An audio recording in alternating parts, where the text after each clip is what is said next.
Good morning, everybody. It's Friday, TGIF. It's July 5th. Happy 5th of July to you and to you. I'm excited. We're going to have an awesome day. What's up, man? Hey, what's up? How you guys doing? I'm doing good. Are you doing good? I'm doing fantastic. So there's a couple things that I want to talk about before we get our guests in. One, have you seen, I saw Texas Chronicles History, Mystery, and Adventure drop something, but that nasty stuff that went on with the Bluebell ice cream where someone was trying to do it for the clout. They were trying to go viral where they licked the half gallon and then put it back in the container. No, did you see I that? did not. No. Oh, man. Well, apparently she's going to be in some pretty big trouble. It holds up to like a 20-year sentence, I think 2 to 20 years if you get found guilty. But either way, it's gross. It's grossing me out, but it's also really wrong. Kurt, please don't say it. Don't even joke about this. I do it on a daily basis. At your house. It's okay to do this at your house. Kurt, I'm going to turn your mic off before you get yourself in trouble. But yeah, that's so wrong. Apparently that's a big deal, but you just need to be careful. You need to be careful and not do things in our social media age where it's easy to get carried away. But we got 5 seconds and we're going to get into this. Let us know what you have going on today. Here we go. Good morning. This is KHEA Radio 99.5 FM. That was Ramp Worship. The song is Joy. That song jams. This is Kickstart. I'm Gardy. And I'm Curt. Man, it's Friday, which means TGIF. I am excited about everything that's going on. Kurt, was that your phone? Was that mine? What was that? I accidentally hit this keyboard. There's a play button. Oh.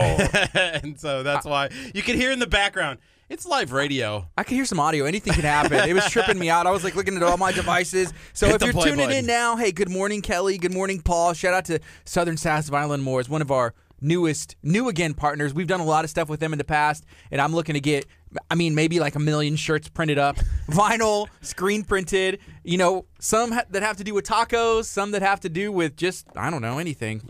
Support Bluebell. I got some. Oh, yeah, don't lick the inside of the gallon and put it back. Unless it's at your house, and it's like your personal, then you're like allowed to do whatever you want. But like if it's in the store, food tampering is a big deal. Okay, here's a question that I have because I know somebody who does this, and I don't know if it's legit or not, like if you're allowed to do this, but they've actually taken grapes and ate grapes. Okay, as a kid, I did that too. Or here's the thing, it's hey, let me get an apple and just start eating an apple as I'm going through the grocery store. If you just pay for the core, you're like, yeah, I had this. I don't know if they weigh them, if it's by apple, but as a grape, okay, here's the difference. If you eat the grape, that's okay. I think if you're gonna pay for I'm paying for the bushel, right? But if you're licking the grape or doing something nasty to the grape and then putting it back, that's where the line is drawn. That's where it becomes illegal. Don't do that, Kurt. Please don't do that. The last thing we need is a news headline. I-45 now is breaking Kurt Kasparov of I-45 now. Okay, yeah, and that's it. I'm gonna draw the line. Yeah, he's with I-45 now. Got in trouble for doing this and that. So make sure you're always careful. In our social media age, it's easy to want to try and go viral and spread something, but focus on spreading positivity. I want to do one of those bottle cap removers. Have you seen those videos? Yeah. Those look sick. I saw one yesterday. It was the Oregon Duck, the mascot for the Oregon Ducks, and he had a Sprite 2-liter pop, and he turned around and smashed it, but he hit the table as it was going up, and it was in slow-mo, it was a slow-mo video, and everything just starts exploding, and the duck starts falling over, and it was art. I'm trying to remember who shared this, but I saw one of a gentleman that had a mullet, and it was the caption was America. Yesterday was the 4th of July. So he swings and kicks and misses, and then he gets close to it, and his mullet hits the bottle cap in slow motion. Boom, and it just twists off and drops. So that was pretty funny. Who comes up with these crazy ideas? We've had the ice bucket challenge. We did the Kiki, Do You Love Me? And then we've also done things like this, which is the bottle cap remover. Yeah, it's people that are, I don't know if they're necessarily trying to go viral with it, but spread it. And that's what I think the ice cream person was trying to do. But, hey, why not do something for fun? I like the ALS Ice Bucket Challenge because that's spreading awareness about something that, that people don't necessarily think about unless they're directly involved with a family member or themselves. So try and take those viral things and make it like the bottle cap challenge could have been hey, this is for, this great cause. What about this? What about instead of, licking the ice cream or whatever that this person does, which, by the way, please don't make that go viral because it's just gross. But what about if you found a way to weasel yourself into the freezer of the grocery store, and you're like standing there in the window like this. Like, that would be hilarious. I got one. How about the support local business challenge, where you are showing off, hey, I'm supporting. Lame. What? That's not lame. What's lame about supporting local business? It's like here's like a funny like idea, and then Gardy's like, how about a serious one? Yeah, you're just you're fitting inside of a freezer. Like, that's hilarious. You know what's gonna happen? Like a little kid's gonna get stuck or something. Why is that funny? It's not funny. It's terrible. They have like icicles down their chin. It's like, dude, you are not a good person at times. I think you're a good person deep down, but sometimes it's just like the hat shines through. Mr. 83. It's 8:46 a.m. This is KHEA Radio.com, 99.5 FM. This is Kickstart. Hey, good morning, Jessica. Yes, Kelly Williams of the Kelly Williams Show. Also, she has one here, Riding the Wave with Angie and Kelly. They got you that hat. It looks nice. It's very presidential. Very presidential. I'm going to be the 83rd president of the United States. Dream I don't big, know baby. how it's going to happen, but I am, because we did the math the other day, and we're not good at math. Here's the other thing. You know, with the math not adding up unless you Yes. live to be like 500 years old or something like It's that. 137. You could also be the president of something else. Maybe you're the 83rd president of something else. It doesn't have to be of the United States of America. I'm not stopping until I'm the 83rd president of the United States of America. I don't want to live in that America. that one's not for me. You know what?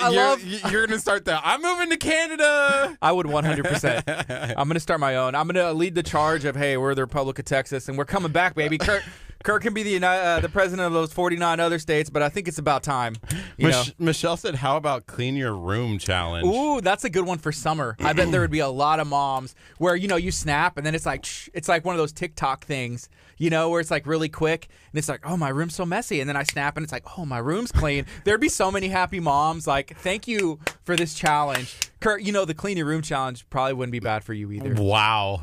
Growing up, I hated cleaning my room. I would rather play video games as a teenager than clean my room. Yeah. So maybe there could be like a video game where it like teaches you how to clean your room. You're like, yeah, that's right. I clean my room in real life too. All they'd have to do is put on like some goggles that are see-through and like some gloves. They're like dishwashing gloves, and it's like, whoa, it looks so real. I'm playing the dishwashing video game, and then your parents are like, yeah, here, it's in the sink. It's like virtual reality. It's so real, and they're like washing the dishes and don't even realize it. Cleaning the dinner table. This game is amazing. The graphics are top notch. So if you have any ideas on a challenge, maybe how we can spread some positivity, it's about time. It's about time we have one.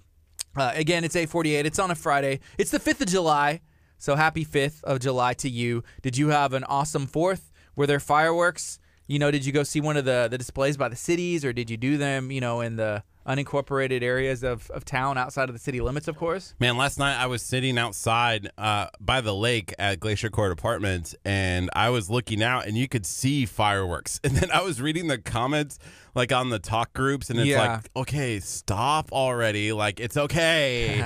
Stop. And I'm like, you probably realize the person who's lighting the fireworks isn't going to be on Facebook. Hey, they may be. Or they might be on there and be like, ha. 100% I know there are. There's people in my neighborhood's Facebook group that like go on there and they're like, oh, someone's calling you call the cops on me this year. They're probably like popping one off and then like waiting and see. I really think they get a little bit of pleasure out of that. Also, somebody else had said like, hey, heads up, the fire marshal, for League City was just spotted in this area of the neighborhood. Just a heads up, which I thought was nice. And then there was a lot of like, oh, you called the cops, like back and forth, a little bit of drama, which is interesting to read. I definitely read it all. Really? Of course I read it all. It's like, I'm not lighting this, and there was like video of him like lighting it. Yeah. I saw it outside of your house. How late is too late for fireworks? Last night I think they stopped about like midnight. I think like at midnight. In Galveston, but that's like a professional display. Or are you talking about just like in the community as you were driving around at midnight, just watching fireworks? Yeah, no, I wasn't driving around. I was sitting by the lake, like looking out, and I can see like over Abundant Life Christian Center and South. Just and sitting by the lake, watching some fireworks. But yeah, it was about done by midnight, I would say. But I don't think that's late. See, in Nebraska, you can light fireworks in neighborhoods until midnight. Yeah, but speaking of late, that's not late. You were like 30 minutes late to work this morning. Gosh. Because you were out watching the fireworks and having a good time. So that's the thing. Like, it's not late. I'll just be late to work in the morning. A lot of people have to work in the morning And A so lot of being people considerate. probably aren't working today because I went and worked out this morning, and everybody in the workout group, they all had to be at work today. Every single one of them. Dang. Yeah. That's hard. Like, I don't like. So if like next year, I think the 4th of July falls on a Friday. That's gonna be nice because then Yeah. people can be like 3-day weekend. Boom. Yeah. But we don't get 3-day weekends. We get like day weekends. You just complain and But complain. we'll get like and Friday complain. and Saturday, which will be awesome. Complain. Yeah. So that was a topic. Hey, does anybody have 4-day weekend? Everybody's like, no, we're going to work. Which I like coming to work. I enjoy getting to do what we do. We have a lot of fun scheduled today. We also have some cool outings after where we're going to be talking to some local businesses and stuff. And we're going to bring in our first guest right now where we're going to be talking about something cool that's going on in the community. We're going to take a quick break. When we come back, we're going to have our first guest in studio. This is KHEA Radio, 99.5 FM. So the 5th of July. The 5th of July. It's going to be an awesome day. And we're going to get into this right now. How you doing, sir? All right. So you can have a seat there. If you move that microphone as close to you as possible, and we'll get your levels checked as well. So let me talk? Testing 1 2. Man, you got a good voice. That sounds great. What's your name? My name's Sam Collins from Hitchcock, Texas. From Hitchcock. What do you got going on, Sam? Well, I met Curt at the park dedication a couple of weeks ago in Texas City, and he invited me out just to kind of talk about history. So I own a historic site in Hitchcock, Stringfellow Orchards, and we do tours, and then also I'm traveling around the state doing different history projects down in West Columbia and Brazoria. So just want to talk about history a little bit. I love it. Okay, so we got 25 seconds. We're going to bounce on the FM as well, and we're going to get into this. We're talking to Sam Collins, about some history in our local area. I know Brazoria County, wasn't like West Columbia like one of the first. Was it like the first capital of Texas, or did I make that up? I don't know if it was the very first, but it was yeah, one of one them? time it was the capital. Okay, here we go. 5 seconds. Is a proud partner of KHEA Radio. Good morning. This is KHEA Radio 99.5 FM. Shout out to Glacier Court Apartments with the beautiful lake and the scene of fireworks that were on display last night. This is Kickstart. I'm Gardy. And I'm Curt. We got Sam in studio. What's up, Sam? How you doing today? Good morning. Thank you for the invitation to come on. Yes, sir. Hey, so you met Curt the other day at a park dedication in Hitchcock, right? Texas City. Texas City, I'm sorry. What kind of event was that? That was a new African-American park that was dedicated in Texas City. Texas City has really raised the bar for other communities it could be a case study for other communities to do these similar parks. And it's not to take away from any of the history of the rest of the communities, but just to highlight the contributions of these individuals in that area of town, the African Americans. The park is really nice. Some great historical markers out there. Monument of Dr. King, and everyone should try to get over to Texas City to see it. It was really kind of cool to see that moment. There were schools that were in that community. There were churches in that community, in that part of town, and now they have a place where they're kind of featured. Each church in that area, the African American church, actually has their own little display case that they're able to display kind of what they're doing at their church today. And they've been a big part of that community in Texas City. Yeah, there are a lot of parks in Texas City, we found out, and there are also a lot of monuments and statues in Texas City, which is really cool, I think. And so you mentioned there was a monument there. What is? I haven't seen it yet. What does that look like? Well, there's a statue of Dr. Martin Luther King there in the center of the park. As Curt said, there are several other monuments telling the history of the churches in that community. Many of them have moved locations, but it's just so that the community doesn't forget the foundation from which it came and those that came before. I think, too often we forget the sacrifices of the ancestors and those that came before for us to enjoy our freedoms and our time today. So this just gives the community a place where individuals can go back and look back at some of those founding fathers and mothers and individuals that helped establish the community. You mentioned a bit about history, and we just got through, Juneteenth, and then we just got through, yesterday was July the 4th, and so there's a lot of history our area specifically has whenever it comes to Juneteenth, and then 1776 and Independence Day and all that. There's a lot of history as well. So, I mean, is there anything you would like to share about either of those? I tell individuals all the time, Juneteenth and July 4th are tied together by the common thread of freedom. And if you have a family, you have brothers and sisters, mother, father, everybody has a mother and father. So most of the time they have different birthdays, right? Mm-hmm. So July 4th is a freedom birthday for the establishment of the country. And June 19th, 1865 is another freedom day that celebrated the emancipation of the enslaved people.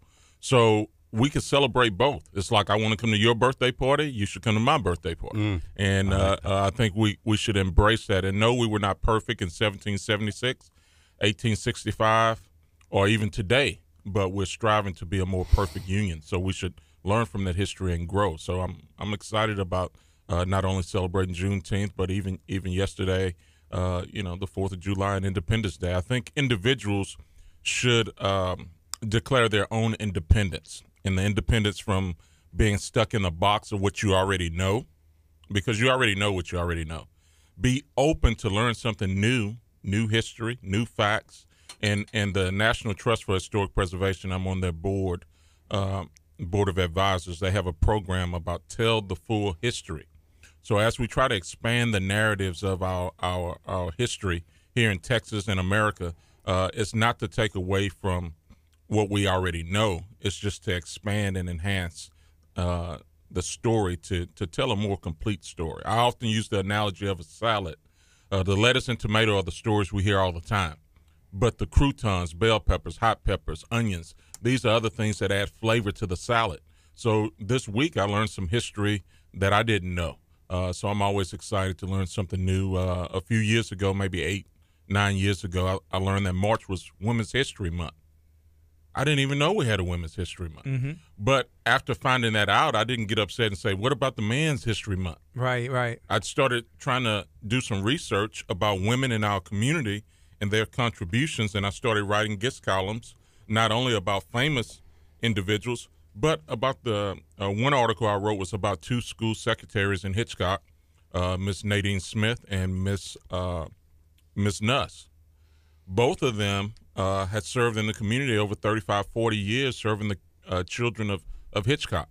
They're heroes to me, or sheroes, I should say. In the community, maybe there's no bridges named after them or buildings named after them, but they made sure every day by being secretaries at the school that the children were where they're supposed to be.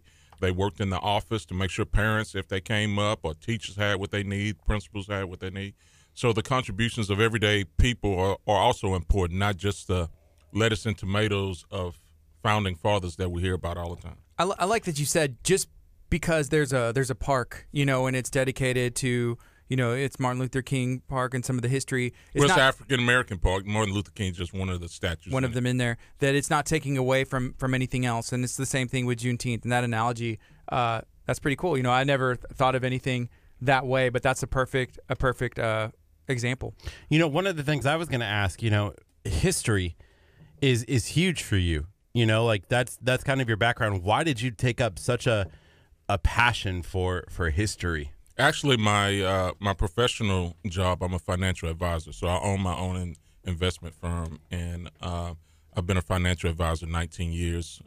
Actually, the 20th of July make 20, so I'm almost to my 20th year doing that. But history is something that I have a personal interest in, that I've always had since my college days. And when I started researching Stringfellow archers, I learned a lot about Mr. Stringfellow, and it made me interested in doing more research in my own family. When I'm out at different locations, recently I was at the Varner Hog Plantation as a storyteller, and I spoke to over 400 students, almost 500 students from that area over 2 days. And I told them a tree story. So if you can imagine, I know we're on the radio, but if you can imagine standing under a live oak tree that's a couple of 100 years old, and it's massive. The branches go way out. The shade that it provides is tremendous. But what you don't see is the roots.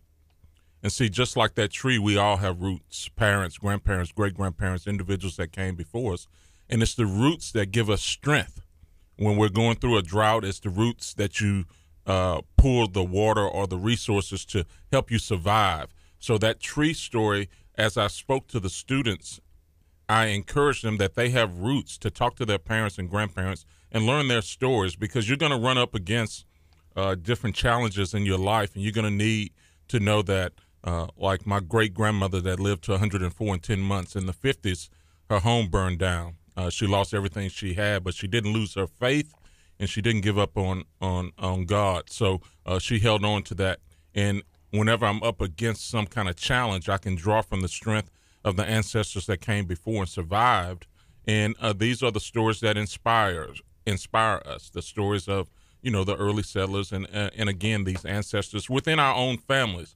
I think too often we look to the iconic figures, Dr. Martin Luther King, Malcolm X, Frederick Douglass, Harriet Tubman, Thomas Jefferson, George Washington.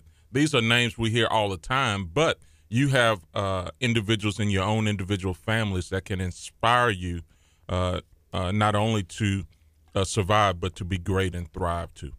So how can we learn these stories? And learn from the past and appreciate the past and then continue to grow and move forward? Like, what's the best way for somebody to get involved and learn these things that a lot of us don't know? Well, one, you could start by visiting a library. It's very easy because in every community you usually have a public library, so there are books and resources there. And today we have Google. You basically can learn any subject that you want, but you also have to be careful, because just because it's on the internet doesn't mean it's true. Right. But you can start doing the research, and you got to be hungry for the information and knowledge. And recently my 10-year-old lost a tooth, and my 19-year-old was teasing that when he puts it under the pillow, Dad is not going to give him any money. He's going to put a book under the pillow as a reward. And the thing is, at first I was like a little upset that they're trying to make fun of me, but then I wear it as a badge of honor. You're right. I'm going to give you a book and try to help you to learn something, and it's my job to help you to become a better individual. So I would encourage individuals to read more and study, because oftentimes when we get information, if we don't fact check it ourselves, we just go based on what somebody else told us. But you also have to find something that you're interested in. So after I, bought the Stringfellow orchard property and I learned so much about Mr. Stringfellow, it made me hungry to want to learn my own family history. So sometime I'm up at 2 o'clock, 3 o'clock on Ancestry.com looking for my own family records. And now I've gone back as far as 1781. So this is important history and information to my own personal tree story. So I would encourage everyone that you're your own personal tree story. Start researching your own roots, and you get an interest there. And with regards to your communities, there are museums. Texas City has a great museum there on 6th Street. In Galveston, you have the Bryan Museum. You have the Children's Museum. You have on the 4th floor of the Rosenberg Library, you have the Galveston and Texas History Center, which has some amazing artifacts and things there. So you just kind of have to dive in. When I first started taking swimming lessons, I was a little nervous of getting in the pool, but my instructor took me up on the high diving board at some point, and he told me he wasn't going to push me, but after we got up there to the top, he pushed me off the diving board, and all I could do was swim after I hit the water. So I didn't want to dive in, but once he pushed me off, it seemed fun. And then I went back up on my own. I have to ask, what does your hat mean? It has 1528, and I think you probably knew I was going to ask you, but what's going on with that? Did you bite that bait? I did. I saw it, and I was like trying to think, and I was like, you know what? He probably he knows is a setup. Well, this year there's a lot of commemorations around the country for 1619 to 2019. 1619 is when the first 20 enslaved Africans arrived in Port Comfort in Virginia. A lot of people say Jamestown, but they actually were in Port Comfort. But the first non-native enslaved African to arrive in the Texas territory or area to Galveston was 1528, Estanvinico. So Galveston in Texas is coming up on a 500-year anniversary in 2028. So with my work with the Texas Historical Commission and other organizations, I'm trying to get that information and knowledge out. So I had to personally get this hat made which I did at G County. T-shirts and hats there, right next to Mama Francis, Vaucher. right there in Lamarck. So Yes, we got to promote. We got to promote that store. So Brother Hockley has done a great job of making personalized T-shirts and hats for individuals. So you should go see him. Yes, sir. I have a shirt from there. We've stopped in before. I love representing. I'm from, I grew up in Lamarck as well, and just being proud and showing all the positive things that are going on and positive things that have been going on, and we want to spread all the awareness. I do have a question. So, we just got through Juneteenth, and we just celebrated the 4th of July. What did our area look like after, they landed here and they read that emancipation and said, like, hey, everybody's free. You don't have to be a slave anymore. What happened? Because life would be tough. Like, I don't understand. That's a great question. One of the things people don't know is Gordon Granger was not originally coming to Galveston. He actually had went to Aransas Pass or Aransas Bar. It was flooded. He couldn't land there. So he arrived there June 16th, and then he came up the coast and arrived in the Galveston area June 18th, and docked on the 19th, came in. That was a building on 22nd and Strand called the Osterman Building, where the Union headquarters was at. He docked and came in and issued 5 general orders. General Order number 3 is the one that we talk about most often with regards to freeing of the enslaved individuals. So at that point, individuals were free, but where were they to go? Right. They didn't have some of them in Galveston did have money because they were able to hire themselves out to other individuals to earn some money. So in Texas City and in Galveston, you start seeing individuals buying property around 1867. So coming out of slavery, the former enslaved individuals wanted what everybody else wanted. They wanted a better life. So many of them wanted to buy land, build homes, establish communities. So in Texas City, you have one of the first freedmen settlements, and that's a little local history that most individuals don't know. They have the Bell House, which was built in 1887. Some of this history is on display at the Texas City Museum. So I would encourage individuals to go see that 1887 Bell House and learn that history, because what you find out is those former enslaved individuals came out of slavery with talent and skills, and then they started to build communities. So you have Freedman Town. So there in Texas City, you got the Britton, Bell, Hopgood, Caldwell families that were some of the early settlers. And throughout the state, you will find other communities like that, like Kennelton.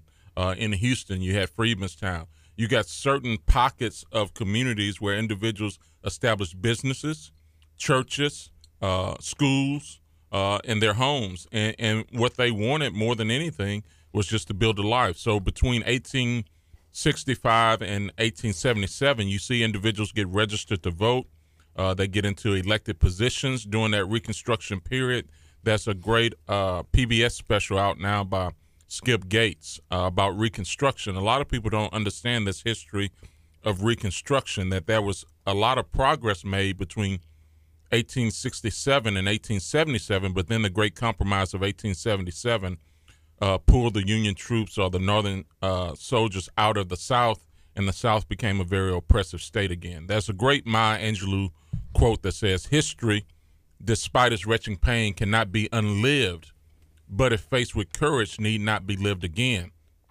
So for a period of time, there was the courage to try to live in this new society with the former enslaved individuals being free, but at the same time, there were certain actions being taken to recreate that kind of slavery environment where they wouldn't necessarily enslave, but the laws and things on the books restricted them from living truly freely.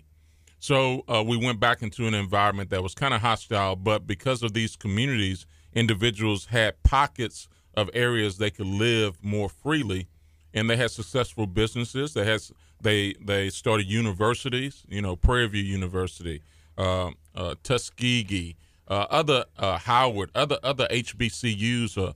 These individuals coming out of slavery were able to start businesses and schools and really build from there. What about the ones that, because you said some of them, hey, they had money, but even if you didn't have money, Like, what was the option? Well, if for some individuals, they then started what you call sharecropping, and really the sharecropping was a little more oppressive than being free and owning your own land. Because what happens when you're sharecropping, you have to buy your seed and equipment from what you call basically the company store. So oftentimes individuals, not knowing what kind of contracts they were getting into, they ended up farming and working the same land they had been enslaved on, and not truly being free. They became basically in bondage through debt. Yes. So those environments, and then also you had convict leasing that came up at the same time. Popular story in the news right now is the Sugarland 95. So the Sugarland 95 is they were building a new high school in Sugarland, and they discovered 95 remains of convict laborers. So this was part of that system that tried to put individuals back on the same plantations they'd just been freed from. But oftentimes we focus so much on a lot of the negative things that happen. I try to also share some of the positive stories of individuals that help to establish communities, and the success stories too, because you have to balance it out to let individuals know that it's not all oppressive. And then also you don't just measure your success by the material things that the community gained, because there were so many, these individuals laughed, they loved, they got married, they celebrated successes, they had failures. So just like anybody else, they were just people trying to pursue the dream of having their best life. You know, there's a lot more that we could talk about, and we're going to have to bring you back. We're about out of time. Is there anything else that you'd like to share right now before we bring you back? There's a lot of people that are enjoying this, including myself. You know, this local history that you just don't know, or it's not taught in school, it's not taught correctly. You know, there's a lot of stuff that we're missing out on, and there's still ways that we can, you know, inform so ourselves. For younger people, I would encourage them to sit down with your parents, grandparents, and ask questions about your family history.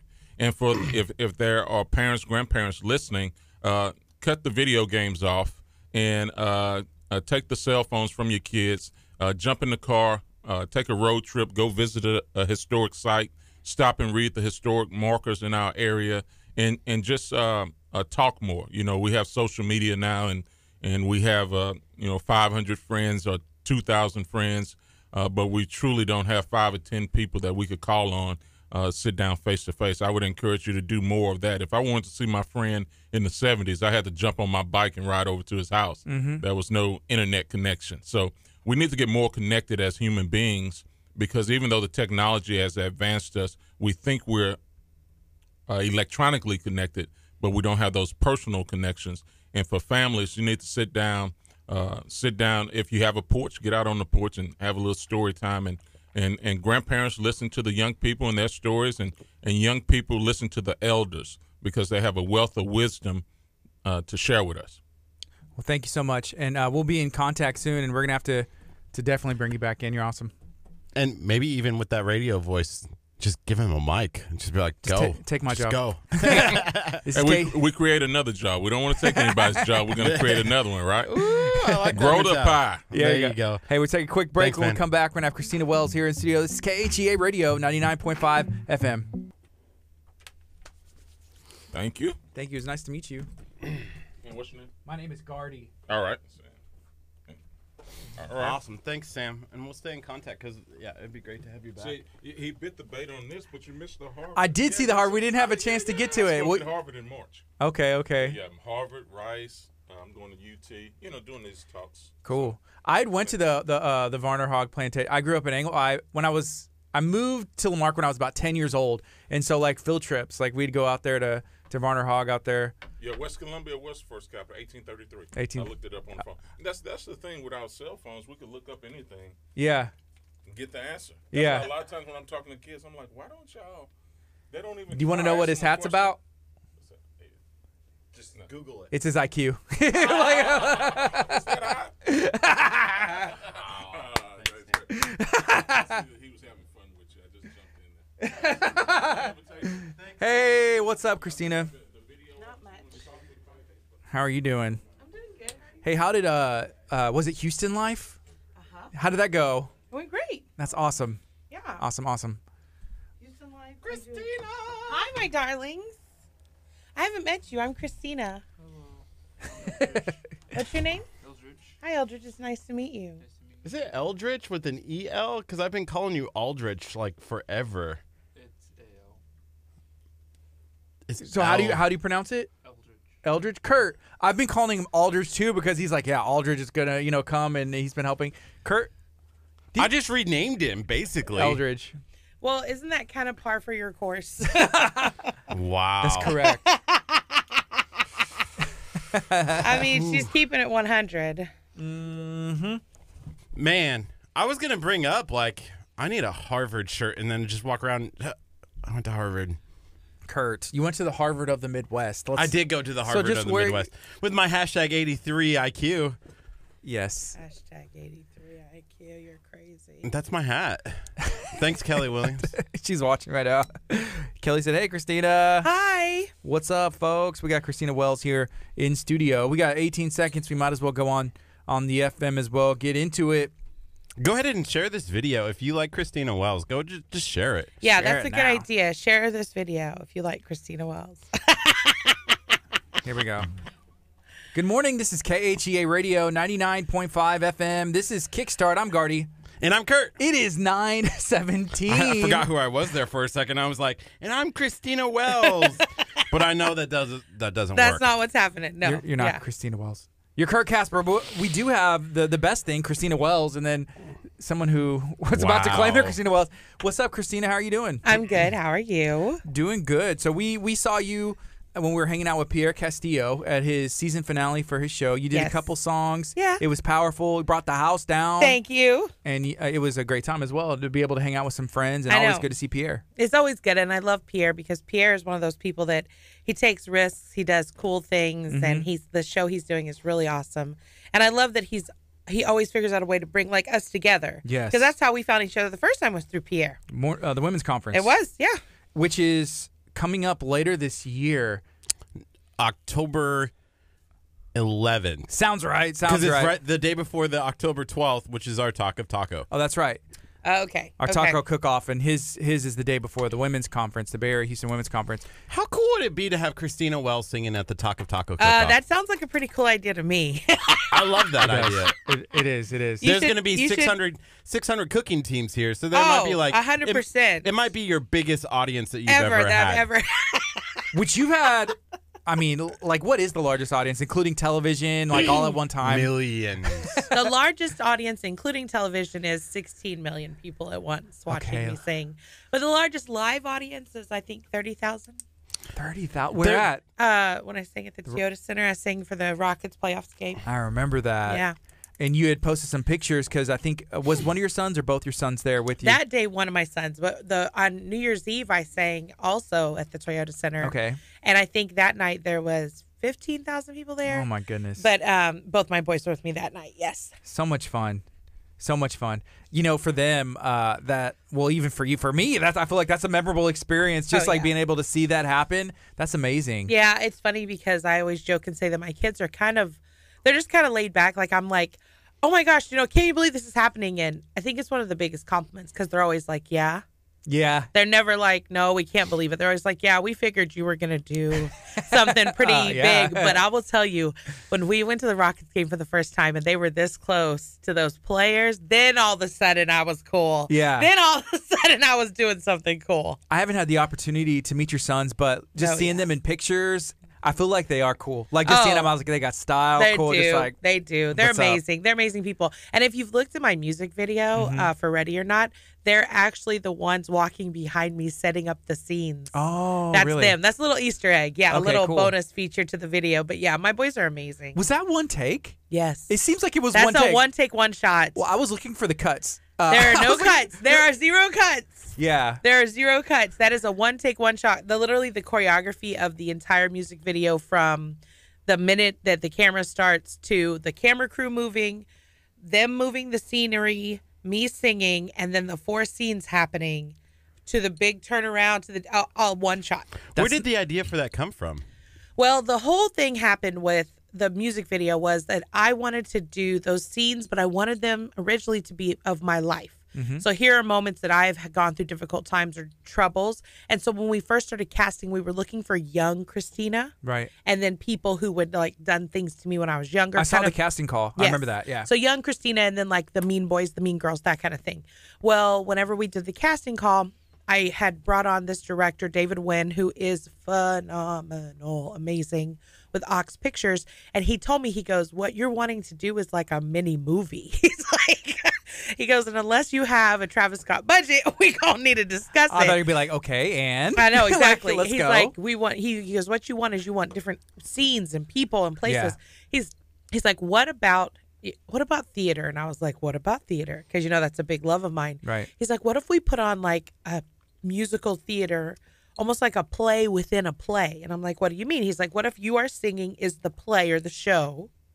And within this show, there's a secondary show happening with these scenes, and we do it as one shot. He's like, then you won't need to go to different places. Then you can do it all in one day of shooting, and you can still have your vision and dream of all the different scenes. And I was like, oh my gosh, that's amazing. Still looking for the young Christina to do these little scenes with. Yeah. But then the casting call happened, and everyone who came into the casting call literally was like, I connect with you because I'm too short, I'm too young, I'm too thin, I'm too this. And I was just like, every person. And I was like, oh, this isn't me giving advice to young Christina. This is me talking to other people who feel the same as I do, who've gone through the same thing I've gone through. And that was a big realization for me, and it changed the video completely. Yeah. It changed it completely. And then it was like, well, how do we tell the story? And it literally, you know how some things in your life are like doors and you butt your head against it over and over again and other things just happen? This video just happened. Wow.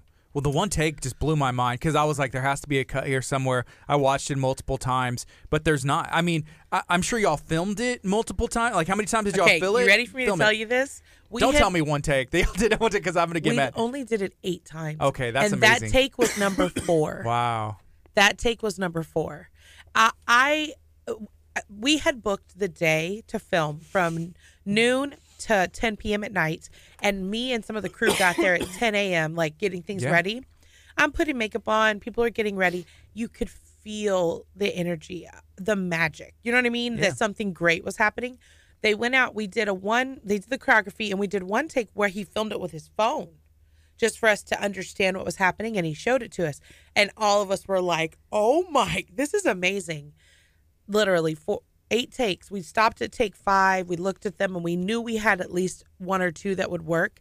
But for insurance, he said, let's get a few more because you'll notice things later. Like we had 1 take that was perfect, but a light was flickering that nobody realized until later. So 8 takes, but that was take 4. Wow. I know. And that never happens. We were done shooting almost 4 hours early. Did you I would be like, well, we're not leaving this studio room because we paid for it for the room. So I'm just like laying there. I'm just like, I'm going to use every second. You guys are on the same train I am where now I look at where you guys are now with all this equipment. It looks fantastic. But you guys are grassroots start just like I have been. The venue we were at was donated. Oh, wow. I had someone who sponsored the food for the shoot that day. I had someone that sponsored, like just someone who helped me out and sponsored the photographer that day. Someone who had, like, so many people helped me. And so it was just such a moment of love and generosity in my life where this awesome opportunity with this amazing videographer, like David Wynn has worked with the best of the best. He shot a Ford commercial, a James Harden video. Mm-hmm. He did a Travis Scott musical video. He's done all these huge music videos, 6-figure budgets. My little, like 1, 2, 3, my small budget little one shot, but he gave it as much love, and I will tell you that he and I have been in communication nonstop since then, and we have so many ideas and visions for my album that we're working on. So we need that Travis Scott feature. See if he can, make that happen. Christina Wells featuring Travis Scott. Like, hey, hop on, Travis. Well, we're doing a radio edit and also a dance remix of Ready or Not. Mm-hmm. That's got a faster beat that you can dance to, and someone was like, remix. Exactly. Like, who could rap on it? Well, let's talk. You got Curt? Yeah, I do have Curt. Or Travis Scott. Or Paul Wall. Or I'm trying to think of some great Houstonians. Travis Scott. Isn't that what they do? Yes, DJs honey. who do that are like super annoying. I'm like, please Oh, stop. that noise. That- I love you right now. You and the sound effects. Good job, Kurt. Good job. I hate that sound. Like when a DJ does that, I'm just like, you're a bad DJ. No, they're just trying to hype you up, dude. That is not hyping me up. That's making me angry and making me want to go flip his disc table. Disc table. Wow, big words. The rage. Those fighting terms right You okay, there. Kurt? You can take a Oh. breather. Whew. Okay, Breathe I'm it gonna out, step- baby. step Breathe it away. out. You'll be okay. Step away. Sorry for your local DJ. Local DJ. Now you know if you see Kurt in the crowd, if you see a hat with a hashtag 83 on it, I'd be like, Oh my "Eh, gosh. I'm not gonna hit that button. I'm not gonna hit that I don't want my button. table flip. DJ Khaled. Wow. My favorite is that you can see in his mind like The all gerbil. the stuff swimming around, and he's just like this piece and this piece and that piece. And that Just piece. throw it all together and remix. The best part is people ask, like, is this a character? You're like, no, And it it's- is not a character. Okay, I have to tell the story. So we were at, like he said, Pierre Castillo's. So it's on air with Pierre. I'm going to sing. We're going to do this show. And I see Gardy. Gardy's just casual, same as he is now. Jeans, a shirt, no big deal. Hey, babe, how you doing? Good. Yeah. What's up? Here comes Kurt. Kurt's got on dress shoes, a jacket, a business jacket, He's middle already- of the day. He has his cell phone out. I'm like, how you doing? He's like, business. Hold on. I'm talking to my agent right now. just got out of makeup. Actually, went and talked to Kurt's lawyer. He's like, can we go talk to my lawyer real quick? Because his lawyer, he has a lawyer in that building. And I So was like, hilarious. it was a good conversation, though. I am glad that we did go talk to him. Yes, I have lawyers everywhere. I got He you. had lashes on. Do you still have lashes on? No. They came out. They came out. 365. Thanks, 365 Lash Spa in Nassau Bay. Yeah. I'm about Those to were go, complimentary. I'm about to go hit them up and be like, can you help a girl out? Complimentary. Yesterday, They'll hook you up. yesterday I was talking to them like, man, they weren't really that noticeable. Next time and they're like, what do you want? I'm like, I want the ones that touch my eyebrows. That The when I baby blink. doll. Wow. And You so got the they're like, classics. do you want 16s? And I was like, I want some 16s up in here. 16s. Oh my gosh. The fact that you're speaking about lashes by number needs to be a breaking point where you recognize something that's happening. Have I gone too far? Maybe, Yes. maybe I not. just go to lash spas all the time. I All just the want to time. get. The lingo. Oh my gosh. All right, it's 9:27. We're talking to Christina Wells. She has been to studio before. We met her last year at the Bay Area Houston Women's Conference. JJ Watt's mom, Connie Watt, was there as well. That was a Yes. great time. And, you know, Chef Mary Bass Yes. was there. I know Chef, she loves Pierre as well. But Pierre She does loves these really me. cool events. She does love you. Chef Mary Bass is a love bug right there, man. Yes. I need to reach out to her because I've been told that I need to make her a cow outfit. Oh, yes, because you make A glam all your cow. clothes and everything. I make most of them. I make most of my dresses. She be sewing on the regular. Yeah, for she's a really big fan of Chick-fil-A. Mm-hmm. And Chick-fil-A has these days where it's like, hey, come dress like a cow, get some free Chick-fil-A. She wants to be a glam cow. Yes. I was tagged on a post to be a glam cow. Kurt tagged her now, so we can hopefully she'll pop in and we can get that discussion going and the details worked out. Yes, that'd be awesome. Yeah. Glam cow. We can get you, here's some ideas. What, honey? We got some Chick-fil-A stuff over here if you need some ideas. Need some ideas. We went and shot a video on Wednesday because we're giving away a year of Chick-fil-A. Actually, whenever we were there at Pierre's, we That's talked when you to made Shannon. that relationship. Yeah, I remember. Yeah, and Shannon, we asked her, we're like, hey, can we give away a year of Chick-fil-A for free? And she was like, yeah. And I was like, man, she said yes really quick. We should ask for like 10 years or something. We always try and like ask Something above. crazy. So whenever they come in, they're just like, oh, I can't do that, but I can do this. So they're doing. So we went and shot the video. We're gonna drop that in a couple weeks. People are pumped. And I'm trying to That's gather. amazing. So not only do we have a year's supply of Chick-fil-A, Yeah. but we have I think there's now 32 Chick-fil-A things right here from Texas City and the League City location. Plus the Are And you I'm like just gonna- flexing right now? He's He is. flexing. He's Yeah. flexing. You guys, Chick-fil-A flex. I have to tell you something. On my live right now, I have a woman who is at the Yokosuka Naval Base in Japan Wow. asking me to give a shout out. Jennifer, I'm shouting you out right now. Hey, girl, I see you in Japan. I have someone in Japan watching right now. Social media is awesome. I mean, you connect with people all over the world. Apparently. Amazing. Social media is amazing. Do you know that I go and you can see between Spotify and YouTube and Facebook, you can see where all your fans are. Yeah. Literally, I have so many new fans in Brazil. Wow. I have so many new fans in Brazil. I have so many new fans in South Africa. It's time to go. Oh. World tour. Let's make it Well, happen. for me, I'm just I can't believe people who maybe don't even necessarily speak my language or as their first language can connect with you that way. And social media is a powerful tool because of that. So. Yeah. What up, Japan? I see you guys. She says it's 11:30 at night, Oh. and she's so happy to see I was on here. I love that. It's so exciting. Hey, so what is the name? I think we talked about this the other day. Like, if the people who follow you, My and Diva Squad. the Diva Squad. Yes, because I am Miss Christina the Diva. So, and let me just make a quick clarification. I use the word diva as a positive word. A lot of people use the word diva to mean like someone negative, someone mean or spiteful or stuck up, Yeah. or they think they're above. I use the word diva as someone who is, yes, talented, or yes, empowered or strong or confident, but kind. A diva is the female version of A hustler. A diva is a female version of a hustler, but a smart hustler is a kind hustler, if you know what I'm saying. I do. Was that Beyonce or Destiny's I Child? can't believe you're questioning right now. That was Beyonce. Well, I couldn't remember if it was Destiny's No, Child that or was Beyonce. on I am Sasha Fierce. Kurt, I've got we see you over there. Nobody cares. Like, yes, we love Chick-fil-A, but you're like look, I got caressing the Diva cow. Squad members right now. If you're a Diva Squad member and you're listening, or if you're on the KHEA or my live, I'm gonna need you to drop purple hearts, please, because everybody knows that the Diva Squad is all about them purple hearts. What's up? What is it about the purple heart? That's my emoji. There you go. So we do the blue heart. For It's okay. KHEA We'll Radio. allow. Well, we're just gonna have a purple heart day this morning I like it. in honor of the Diva Squad presence today. So yes, my Diva Squad is amazing. I have a really strong knit, tight group of encouragers, supporters, friends, friendly family, fans. Do you, when you go live, Mm-hmm. does the heart emojis like in the corner just constantly like It go depends. up? Yeah, there's quite a few, especially if I go on Instagram, because Instagram is all about that corner heart. It'll just be like streams of corner hearts. Look, right now they're all dropping purple hearts. Yes, purple heart emojis all up in my. So is the Diva Squad recruiting new members? Always. We're always recruiting new members. You can join the Diva Squad easily if you go to ChristinaWells.com/join our list and just put in your email address and your name, and then you get all kinds of cool stuff. Like when I dropped my song and I dropped my music video, Diva Squad knew first.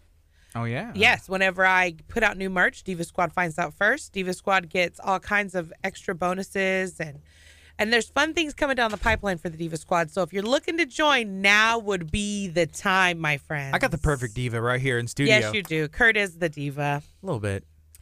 He is the diva, but he's a cute diva. He's a sweet diva. Delusional. That's what we He's a remember delusional the delusional diva. That's what we used to call him. That was a long time ago, though. He's actually, doing really well. And I'm proud of you, Kurt. You're awesome. Hashtag 83 IQ. Let's go. Can I have a question? What Yes. is the hashtag 83? It's my IQ. He took a test, and so average is about 85 to 105. I was going to say, mine's like one. Oh, never mind. Yeah. And then there's geniuses like No, Christina. I'm not a genius. I didn't mean to say that. Take it back. Take it back. I'm 140. Like, I'm off the charts. So Like, me and here's- Einstein are up there. But here's the problem. So he's above average if you're under. He's under average, like at the high end. Though. But here's the issue. And so you got a shirt that has your IQ on no, it? Kelly I got a Williams hat. got it made for him. Oh, my But God. here's the thing. Here's the thing. I took this test, and I want to clarify because I don't think I have an 83 IQ. I took this test in this studio, in that chair, In this chair. while this guy is He's like picking sitting on you. there, like- Okay. and the not questions true. were stinking ridiculous. Yeah. Like it 2 was plus like 2. It was not like that. It was like 2 minus the- 2. The monkey is chasing the lion. What did the tiger have to say? And I was like, roar. And they're like, that is not correct. And Oh I'm my like, gosh. come on. You know How what am I- it's called? It's called tertiary level thinking. So there's like primary level, which is the 2 plus 2, and then secondary, which is if 2 is plus 2, then what is 4 plus 2 type of an attitude. Yeah. Or there's the tertiary level, which is then if John has 16 pencils, then Right. so then you have to take the addition and take the critical thinking and put it all together, and that can be complicated if you're being distracted by Gardy. I Please understand, don't, Kurt, honey. You can't blame me for that distraction. That was your own because he has. I put my headphones on. I was like, play some You poor music. thing. You poor thing. It was part of the test was the music. He'd have to listen to something, and then he'd have to like immediately say what was the first part of that. Which I didn't take the test, but I can tell you for a fact I'm not like some genius. I'm probably like 84. No, look how kind he is. Look at that. He just did 1 point above you.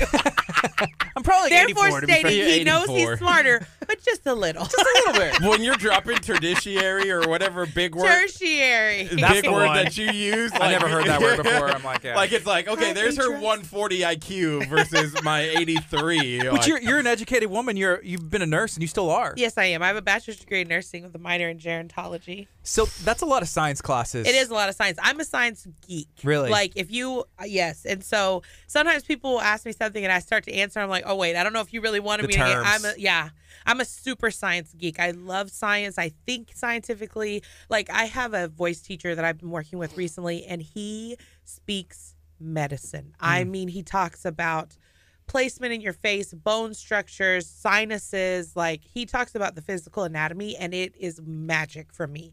It has helped me so much with understanding my breathing, posturing, and how to use my voice, because I need that kind of explanation about stuff, because I'm super science. Is that his style? Is he that way with everybody? Yes, that's his style, and it's amazing. Because if he was that way with me and Kurt, we would be like, huh? Exactly. He'd like lift this. We need somebody to be like, okay, like I'm thinking like lifting your soft palate, like that feeling when you're gonna yawn, like try and recreate that, because otherwise, I'd be like, I don't understand. Oh no, yeah, a little tough. magical. That's cool though. It is cool, and it's helped me a lot. But yeah, I'm a total science geek, and it's funny because just yesterday I was talking to my sister about like my license and working as a nurse. I haven't worked as a nurse since November. It's the longest I've ever gone not working as a nurse since I started nursing 15 years ago. Mm-hmm.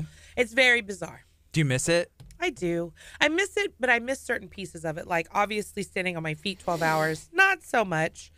But for sure, getting to connect with human beings like I used to get to. I get to now, but it's different. You know what I mean? Right. Like I used to get to really be in people's lives and really help affect the things that they were doing and choices they were making. You still do. Oh. Like Thank seriously, you. it's different.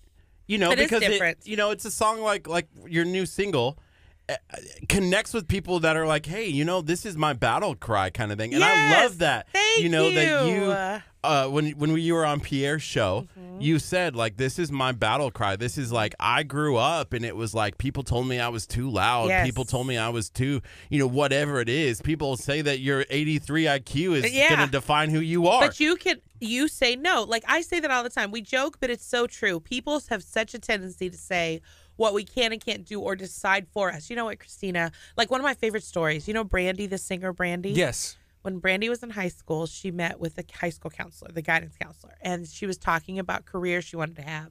And she said she wanted to be a singer, and her counselor told her she was not attractive enough to be in entertainment. Yeah, she's like, sweetie, you really don't have the look to do something like that, thinking that she is helping her, right? Let me give you a dose of reality. Yeah. And I put my hands up to that and I say, you need to stop right now.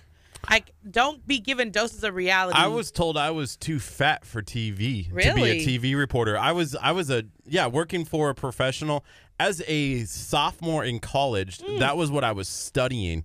This person offered me a job, but they were like, "Oh, you can go edit some videos. You can go and I was like, "I want to be on camera." And they go, "Yeah, you're going to have to lose some weight in order for you to be on TV." And I was like, "What?" So I left. Kurt, I quit you that and I have the same journey. I know. So I quit that station and I went in and worked for the station that was actually closer to where I was going to school, and was immediately I was put into the ranks. I was a part-time reporter, but I had the same responsibilities as people who had the degree. See? And went off and was very successful in a TV career. And look at you now. Like you have I have to give you guys such huge kudos, because when I first came to now, I see videos of yours on Facebook and it's got 70,000 freaking views. I'm like, these people are handling business over at KHEA. So yeah, no, I'm so glad you said that, because so many people think that it's only women. It is all of us who are judged and told, oh no, you can't do that. You're too fat. Like for me, it's constantly that I'm too big, I'm too loud, I'm too fat. And people don't ever think I'm older. Like I'm 43. So I don't get the age thing as much, but I definitely get the too fat to do this all the time. All the time. So now I love it, because that's what my song is about. Like I'm done waiting for me and this to be good enough for what you've decided I'm able to do. I've even had people tell me I'm too fat to be a nurse. I'm like, let me think about that real quick. Been doing it, so that's awkward. So Christina, your new song is called Ready or Not, and it is it's available where? Everywhere. If you stream Spotify, iTunes, Apple Music, Amazon Music, SoundCloud, it's everywhere. It is available both for stream and download. You can also buy it. If you just want to get the MP3 directly, you don't want to go through a service, you can go to ChristinaWells.com, and the MP3 is available for download for 99 cents on my website.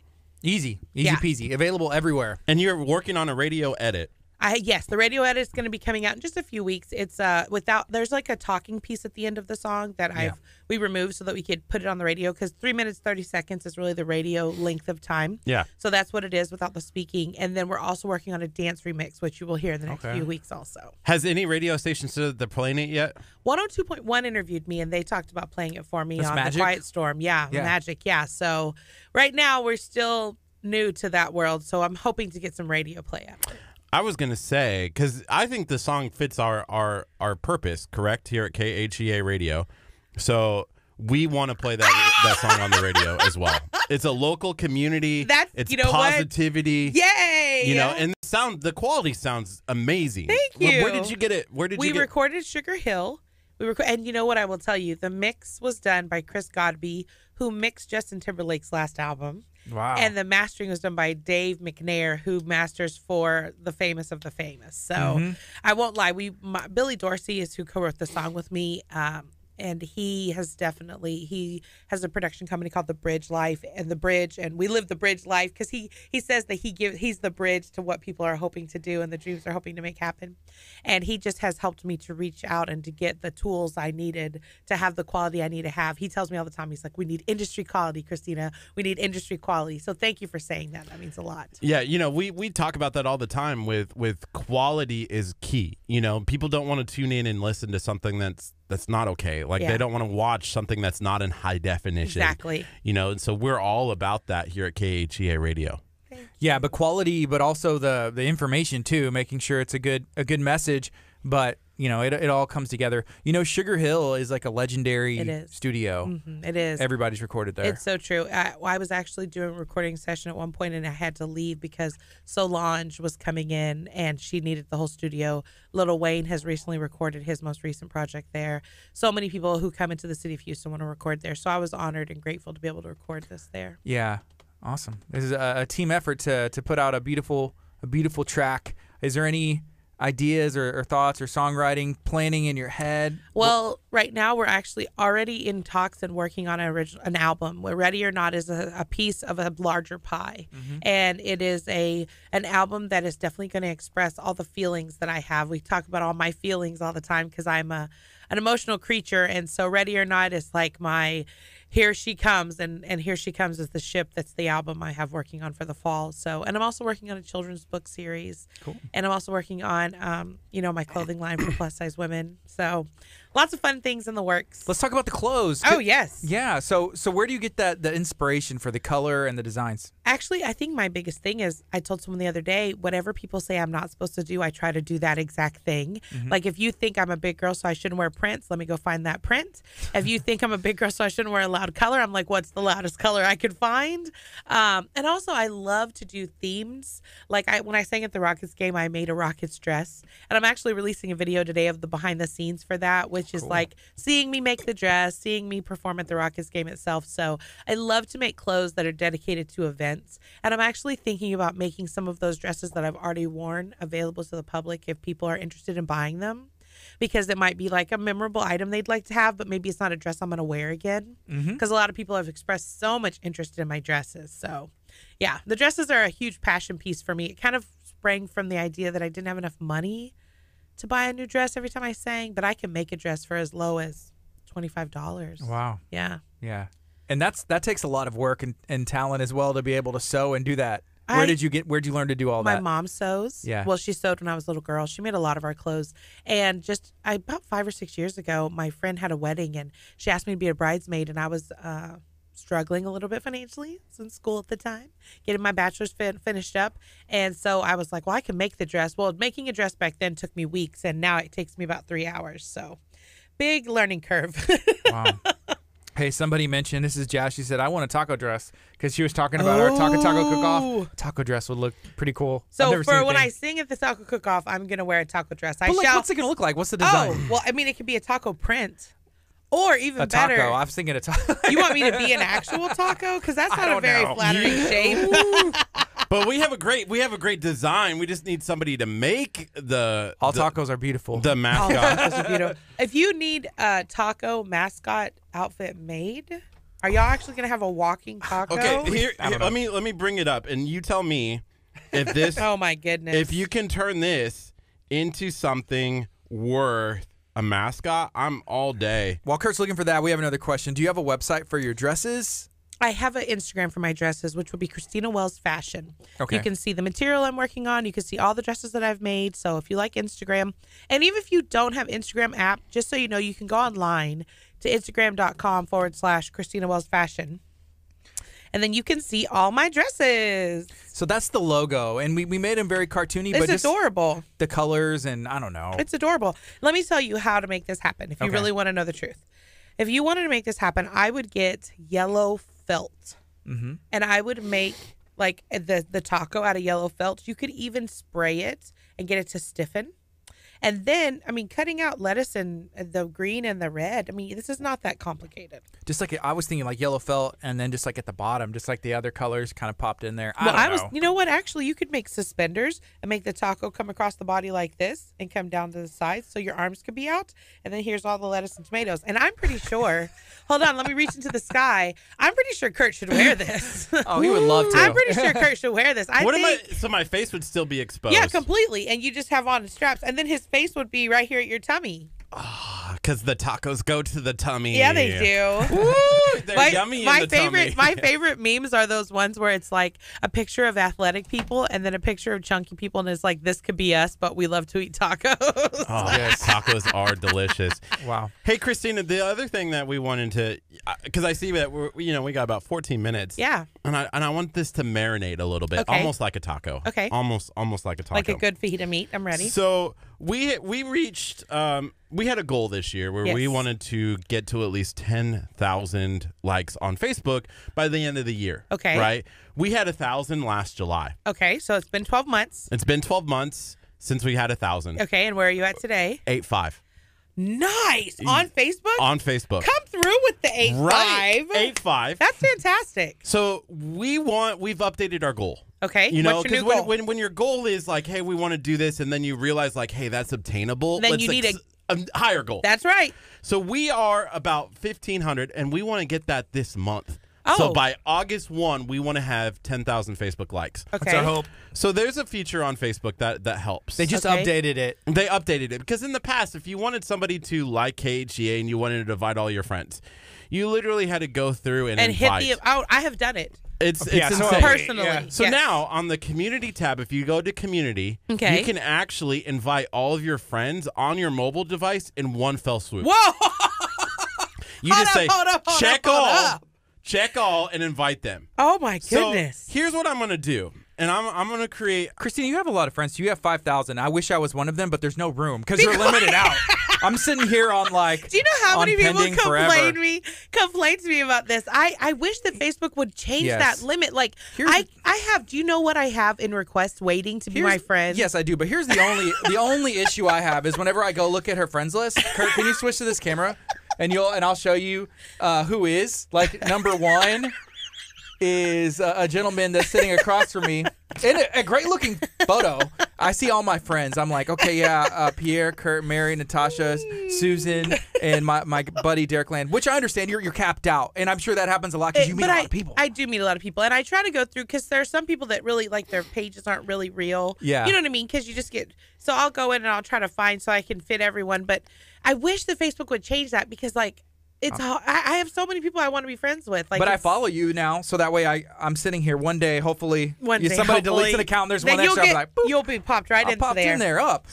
So there's 5,001. Yes, thank you, thank you so much. So here's what's gonna happen. Here's what I suggest. Tell And- me, and tell here- me. Here's you tell me if this is okay, and Okay. I'll let this marinate. You have until like 10 o'clock to see if we're still friends or not. Where we'll unlock the doors and let you leave.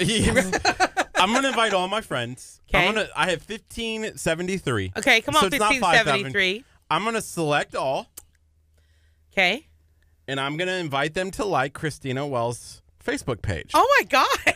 But in return, You want me to sit and select all the all 5,000 of them I'll do it. and send them I'll because do I feel it. like with 5,000, at least 1,500 Well, are gonna tune in. And, I have 6,000 followers on my Facebook page. I have 5,000 friends on my personal yeah, so that's Facebook. what I want the 5,000 friends. Okay. to tune in, and I think like with 5,000, we should easily. Well, reach you know our what? goal. I'm going to tell you why I'm willing to do this. The reason why I'm willing to do this, because I speak often about relationships. Whenever I first came off the TV show of America's Got Talent, I did have people interested in like having me perform, but I didn't have as many press opportunities as I was hoping to have. And you guys immediately, whenever I did the women's conference, reached out and were like, will you come be on our show? And I was like, oh, yes. And you guys have had some heavy hitters on here. You've had Sarah Grace. You've had a bunch of different people on here. And so I was like, oh, okay, this is awesome. Yes, let me go. So you guys have supported me from the wee beginning. So I want to support you guys, and I want to help you guys continue to get to where you need to be. So, yes. So I will, once this is finished, look, I have people in my feed right now saying they're going and liking your page right now. Yay, you guys, thanks. if you're on my live right now, please go over to KHEA. It's tagged in this Facebook post that's going live. Go over and hit the like button. Give them some likes. I'm about to invite everybody to like their page. They're doing positive things. They're out in the community. They're encouraging people, and they're wonderful. And they have tons of giveaways, and they're funny. They're funny, and that's the most important thing. They'll entertain you. Well, we try and be funny. We think we're funny. Well, Kurt's real funny. Yeah, That 83 comes with some laughs, if you know what I'm saying. That 83 comes with some laughs. If I could say a couple of things I have coming up, I have someone right now on my page asking me to come to San Antonio. You guys, I'm going to be in San Antonio in 3 weeks. I'm going to be doing Great Day San Antonio in just a few weeks. Super excited. Next week, I'm going to be on Great Day Houston, visiting with my friend Deborah Duncan. And I'm hopefully trying to make it to Austin in August. So she's trying to get out there and get around and see everybody, you guys. Awesome. Oh, I got people saying done, liked them. Look, love to support people that are supporting you, Christina. Just shared your video. I've got all kinds of people coming through right now for you guys. So Jazz said, hey, I want Christina Wells to be my friend, adding her now. Go like her page. She's capped out. So I'm doing a show right now called Suzical with Theater Under the Stars. It's going to be at Miller, July 16th to the 21st. And I'm sitting with all of my friends. We're, getting ready to go into rehearsal, and they're like, I tried to follow you on your page and be your friend. I'm like, hold on, let Mama help you. Hold on. Is there a way for people to see your upcoming schedule on your website? I do. I have ChristinaWells.com /events, and you can go and see all my events that are coming and all the things I've done. So yeah. And I also try to put out these little, my manager David, he makes me these awesome little, what is it called? Like little graphics where it'll have my next 5 things coming up. And so, but the problem is I do a lot of things that are private events. People hire me to come in to do private events that I can't invite people to, or I would invite everyone to everything that I did. So yeah. It's par for the course though, right? I have so many people saying that they're done liking KHEA right now. So check that number. Look at those tears. You need to check that number, Kurt. It's gone up. I've seen it gone up. Well, we had 574 is where we were at. So we'll definitely watch it. And man, thank you so much, Christina. That's our goal. If we can hit that 10, you would think we'd be satisfied, but then we're going to be like, no, you won't. Gotta reach the next goal. I'm going to tell you why you won't be satisfied. I have, between all of my pages, I have right around between 60,000 followers, and I will not lie to you, I've lost just a couple of hundred on Instagram because of people delete their, all kinds of stuff happens. I've lost literally 200. I've gained 3, but still I lost, and I have literally been upset, and I start to get emotional, why don't they like me anymore? Why do they want to leave my page? What did I do? And then I'm like, Christina, smack. My publicist calls it, vanity metrics. She's like, whenever you start to think that your value and your worth is directly connected to the number of people who follow you, break that. That is not true. And that's new. That has to be a new phenomenon. It is. She's like, I try to remind myself, my value and my worth is not directly linked to whether or not I have 1 million followers. Because I will tell you, one of the best things in the world, I know you two must experience this, I can go with someone who I've literally been at an event before, and the person next to me has 1 million followers, and more people in that room know who I am when they see my face. Because even though I may not have millions of people following me, I know that I have people who know who I am and who've been touched or communicated with me through TV or through the different places I've been on, PBS, Houston Public Media, everywhere, NBC, KHOU. And that to me is worth $1 million. I would rather have 1 million people know me and come and give me a hug and a kiss than have 1 million followers. You know what I mean? Yeah. I had this conversation with someone the other day. We were talking small business owners, in a way. They're like, man, I want to get to a higher number. I want to get more people to know about my business. And they're like, well, I might go buy Facebook likes. And I was like, you don't want that. You don't. Because you're going to get some guy in like Maine who like likes your page. For us, what's wrong with Maine? Just kidding. Sorry. Go For ahead. us, it's about, we want an engaged audience. An engaged, authentic audience. Like, I may have, only 60,000 followers, which you say only, but that's 60,000 followers. Those people believe in me. Dedicated. They're dedicated. They are true fans of what I'm trying to do. And I read an article that said if you have 1,000 super fans, you can have just 1,000 people who truly are fans of what you're trying to do. You can have an entire career for the rest of your life. Wow. And I truly believe that, because I would rather have 1,000 people who are like, I see you, I believe in what you're doing, I want to follow it, I want to buy what you're creating, I want to support you, I want to wear that shirt, I want to come to that concert. I mean, if you think about it, you could do so much with that. Look what you guys have done starting off. I mean, you're talking about being 8.5 today. There was a day when you were 1. Mm-hmm. Right? 1 follower. Yeah. January 2017. And that wasn't that long ago. You know what I mean? Yeah. That wasn't that long ago. So, and you guys have created that group. I'm even in the taco group. I'm in the taco group. I hit the button. We're excited for what Taco Taco is going to turn into. Whenever we had the idea, it was kind of like silly just because we like to eat, but it's going to be an actual event. And then like next year, and we hope to keep it going. So Heck it'll be yeah. fun. Yeah. Well, because I think whenever people see you doing something intrinsically good, like, we all want to be successful. We all want to have, successful careers. But you guys are contributing back to the community that's listening to you. You want to go out and you want to meet them. I see you guys talking to people, helping small businesses, helping people get their word out there about what they're trying to do in the community. And that's what matters the most. It's the same thing with my single. Billy was like, what do you want to say? And I'm like, I know someday I'm going to sing about love. I know someday I'm going to sing a dance song everyone's going to bop to. I was like, I want to sing right now about the way that I feel, that I know other people feel too. That's what I want my first song to be. Wow. Okay, we have about 5 minutes left. Where do you want to go with this 5 minutes? I'm going to give you the opportunity. Me the opportunity. Well, I think one of the things that a lot of people ask and talk to me about is about staying inspired. It's Friday. I know it's Friday. It's a great day. Everybody feels good today. It's the day after a holiday. A lot of people are off work. But at the same time, there's a lot of us out here that Friday doesn't necessarily mean that we're off. You know what I mean? Yeah. We're working every day. If you're an entrepreneur, if you're a small business owner, if you're someone trying to make a dream happen, I've definitely had a few days lately where I've felt a little bit blue because I'm like, I want that 12,000, 15,000, 20,000 followers. I want more. I want to grow. I want to get those goals. And when you don't see it happen immediately, it can be kind of difficult. And so I've had to remind myself that faith is hope, right? On fire. Faith is that ability to not fully see where we're going, but to still stay on that path.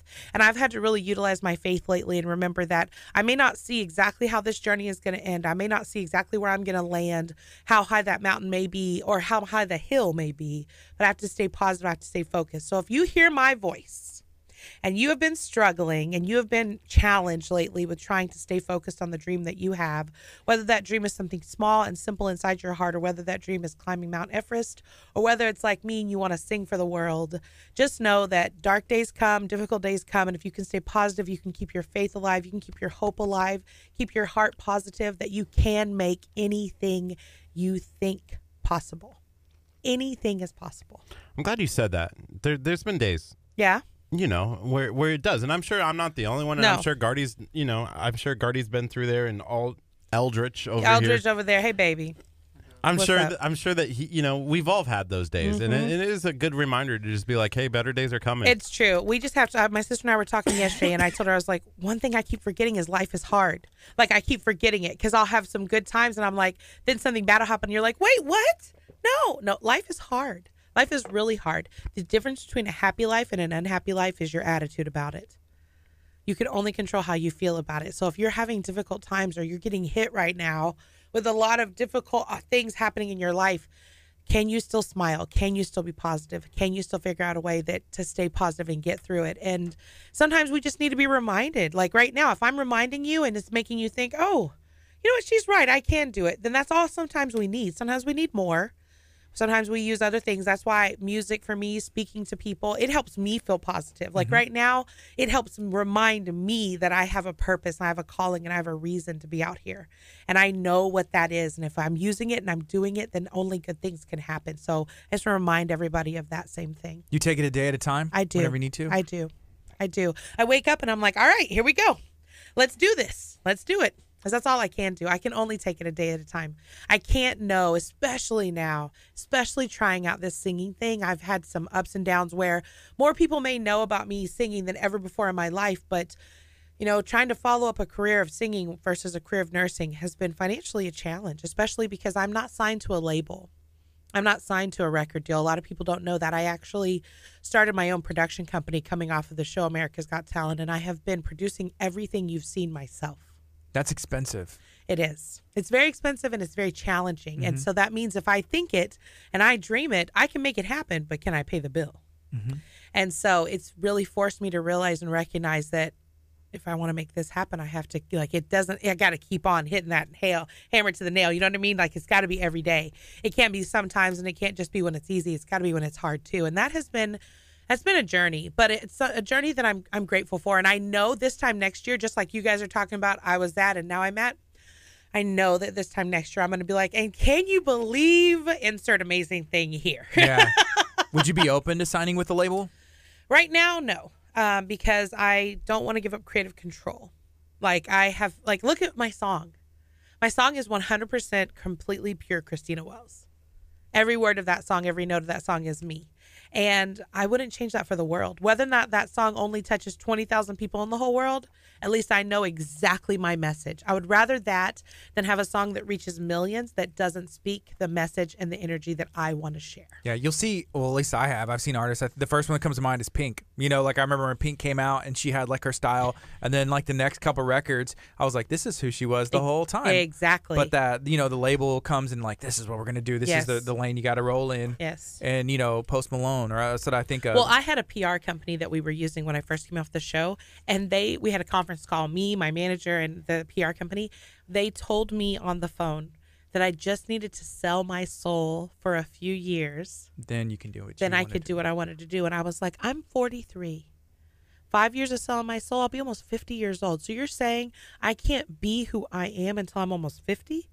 Then no, that's not the career I want. Some things aren't for sale. You know, the compromising of your morals, your beliefs, exactly. Christianity. You know, for me, that's what it is. Well, and I'll do anything though. Kurt's like, there's a price tag right here on my chest. Put the dollar sign behind it. For me, I have to be family friendly. Do you know how many young children come up to me and they're like, I listen to your music, I watch your videos, I see what you're doing, and I carry that. Like, I know my boys, and I know what I want my boys to see and experience, and I know if there's a little girl watching a video of me, I want to be proud of what she sees. For me. At Pierre Castillo Live, there was a girl and her mother, and she was like, I'm downloading, I'm streaming, I'm music now, and just to see that and you and her interaction, you know, just you gave her a hug and everything else, and you could tell there was a real connection. I got and a little jealous. You were jealous. I was like, I'm a good singer too. You're like, I can sing. I thought you wanted the hug, like you wanted Christina to come give you a hug, but no, I just wanted the young fan to go download my songs that I don't have yet. You're so crazy, Kurt. No, but it's true, and I have really been grateful for all the young fans I've had who've reached out to me and write me messages, and I just want to make sure that the message I'm sending to them is family friendly and fun. So yes. So if you're looking at things to come and see me at, the next big thing you can see me is at Tuts Theater Under the Stars out at Miller Outdoor Theater, July 16th to July 21st. Tickets are free. What? Free? Free. It's completely free to come see the show, and it is going to be phenomenal. If you've seen Suzuka before, I am the sour kangaroo. There you go. I love it. You know, we didn't have her sing. Woo, look at that. Y'all forgot. Jazz is saying, I want her to sing. Well, you just heard a taste, and you can actually go download her brand new single that's out. Do we have time? Do we have, like, where you could, like... What time is it? It's 10:03. Oh, look at you. Right on the line remembering about that singing business. Man. But, you know, I like... Here's the hard part for us. Yeah? We like hearing behind the scenes of what makes a person a person. Yes. You know, the singing's great, but what we find to be more appealing to us and to our listeners is your story, because that's what people want. People want to connect with somebody, and, you know, we can always play your song. Oh, thank you. And we love your song. But we can't ever just sit down and talk to you about your story. That's very true. That's very why we. True. Thank you, Kurt. Look at how sweet he is. Robin from Axe Masters, which Robin earlier said, "Hey, we need Christina to come and throw some axes." Have you seen any of that? No. Her husband is next. She said, "Hey," she I'm said, ready. "Rich will wait." Let me She know. said- I want to Rachel, throw. wait a I want to throw an axe. they're in League City. It's a very, very cool concept. It's a lot of fun as well. But We're getting a bunch of love emojis, so I think. Do you have something that you could like acapella sing for Oh, us? of course, just a little? always. There's all kinds of things. Let's see. What are we singing? Can you acapella Ready or Not? Maybe a little Oh, bit. sure. Here we So- go. Hold on. People say that I'm too much, too big, too loud. They can't handle all of me, so they say, tone it down. I will be a prisoner to your insecurities. Acting like my glow is a crime. Wanna lock me up and hide the keys? No. Like that. beautiful. Whoa. Thank you. Thank you for that. And hey, if you want the rest, you need the full show. You need to go download that single Ready or Not. Yes. Stream it. Stream it up, people. Share Stream the it. video out as well. And when you get the radio edit done, it will be right here on KHEA Okay, I'm Radio. going to send it to you today. I ain't even joking. You had the All right. radio edit Of course done? I do. You were teasing us a Of little course. bit. Well, releasing it into the universe and giving it to you to play is two different things, my darlings. Yeah, we'll get it up Learn there. something every day. I love that song. Like it is. It's a good, powerful song. So again, go check it out. Go follow Christina Wells on all of her devices. Yes, please. She's gonna invite all 5,000 of her friends I am. to KHEA. I am. You think I'm joking? I'm gonna hit And that button. You're gonna delete a friend to add Gardy. Well, I'm gonna delete a person that's not really a person, a bot. What if Sometimes it was- I find bots. What if in it was there. Kurt? She's like, nope, delete. Oh, there we go. That's true. I can only have one of only the two room of for you. one. Make me cry. We'll take turns. Like I'll be her friend for like a month, and then you can be her friend for a month. That works. That's hilarious. All right. Hey, we're gonna take a quick break. Christina, thank you so much. We're gonna bring in Axe Masters here in a bit. You're awesome. Thank you so much. It's KHEA Radio 99.5 FM. Coming up next is Zach Williams. The song is Survivor. You can stream us anywhere from KHEARadio.com or by downloading the KHEA Radio app. It's 99.5 FM. There's sometimes when I'm like, man, I really enjoy being a radio host. But then they play songs like Zach Williams' Survivor. And I'm like, man, I want to stay and listen to the song. Like the FM audience, it's got it going on. Those lucky dogs. Dang. Okay, look, Jam you it guys, out. so y'all can see the whole room. Say hi, everybody. What's up? This is KHEA. There's Eldridge back there. That's Kurt right here. Show him your hat, baby. 83 There it is. IQ. It was Gardy. Thank you guys so much for having me on the show, and thank you guys for supporting me. I'll see you later. Happy Friday, everybody. And if you didn't know it yet, I hope you had a happy 4th of July. Bye. Happy 5th of July today. Ooh, what if you just walked around and said happy this day It's and people the are 6th like, of July. I know. wait, what's today's? Is it a holiday today? Sure. Every day's a holiday, sir.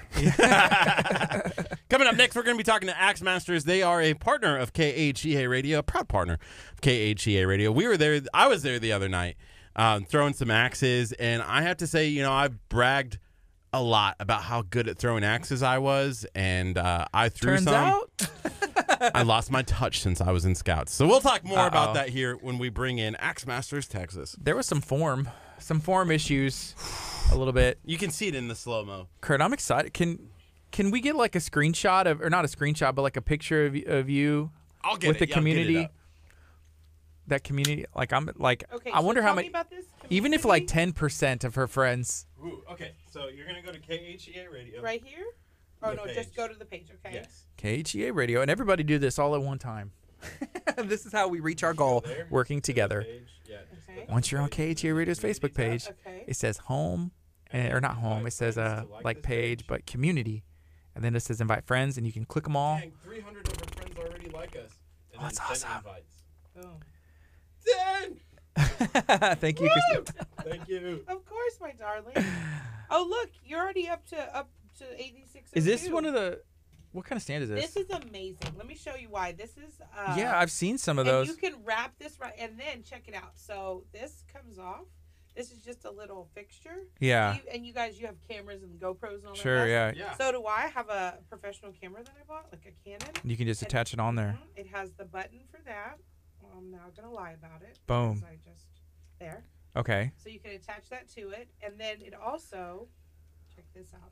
You can also do it landscape. Ah. Look at that. So it works with the cell, but you can also use the Canon or the Yes, GoPro. yes. See, yeah, I'm in the It's market for a UV bottom. Size, UBESIZE. Okay. And I I got on Amazon, and I'm going to tell you the coolest thing. It came with a remote. So it has a remote and an app that you download onto your device, and you can take pictures. Okay, cool. It's amazing. I need one. I need one. I had a different one I wore out I used to use. Yeah. And then also, because of the height of it, I put my iPad below it, and I can do Instagram and Facebook. Balance it on there. Yeah, I was having a conversation with someone yesterday about that. Like, how can I go send all my Facebook lives to Twitter? I was like, I don't think you can. Like, separate devices, if you wanted to, have them set up, or Instagram Live, Facebook. Well, no, what you do is you could download the HD and then you could post it to it. Oh, but you mean like share the actual link? Yeah. You can share the link.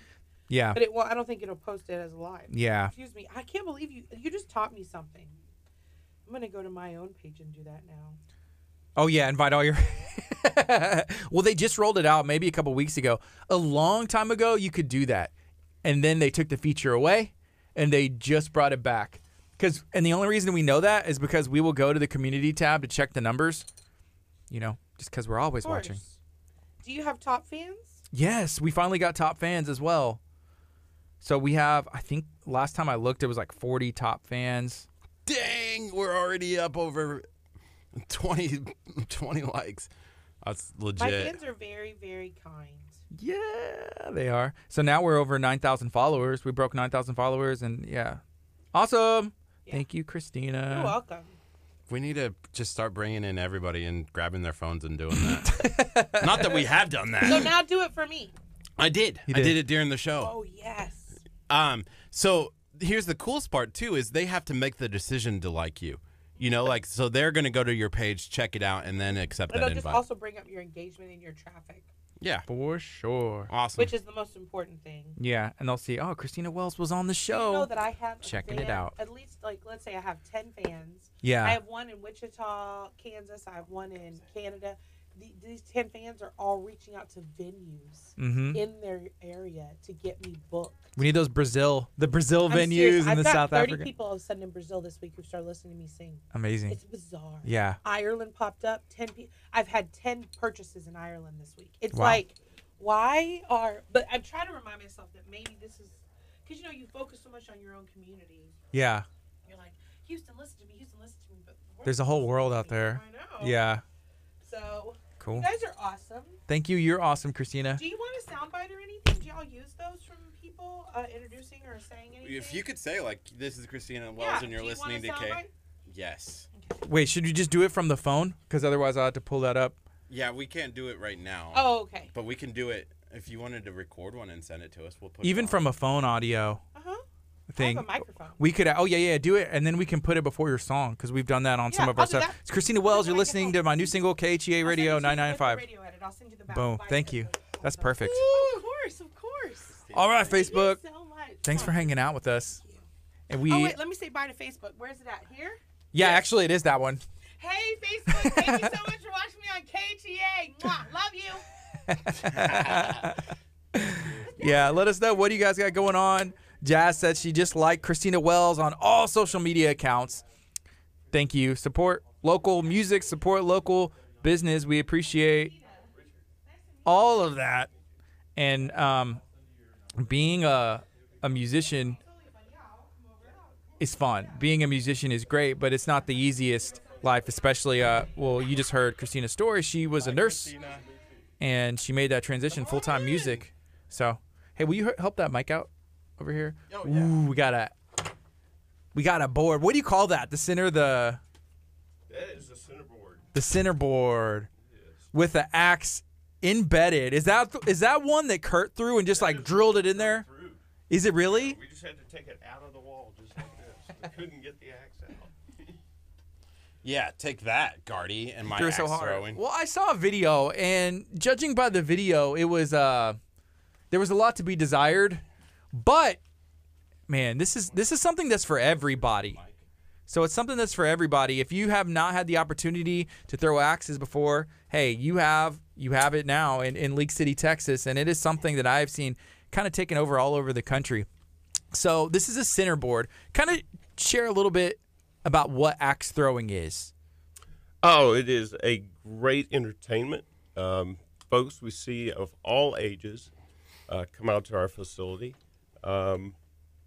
folks don't even know that they can throw axes. Yeah. And learn within about 5 minutes, stick an axe on a board, and they have a great time after that. They just really light up. We see folks just go crazy once they hit the board. Always tell folks when they walk in the door to pick the person that is going to be the best thrower, and you will be surprised it won't be that person.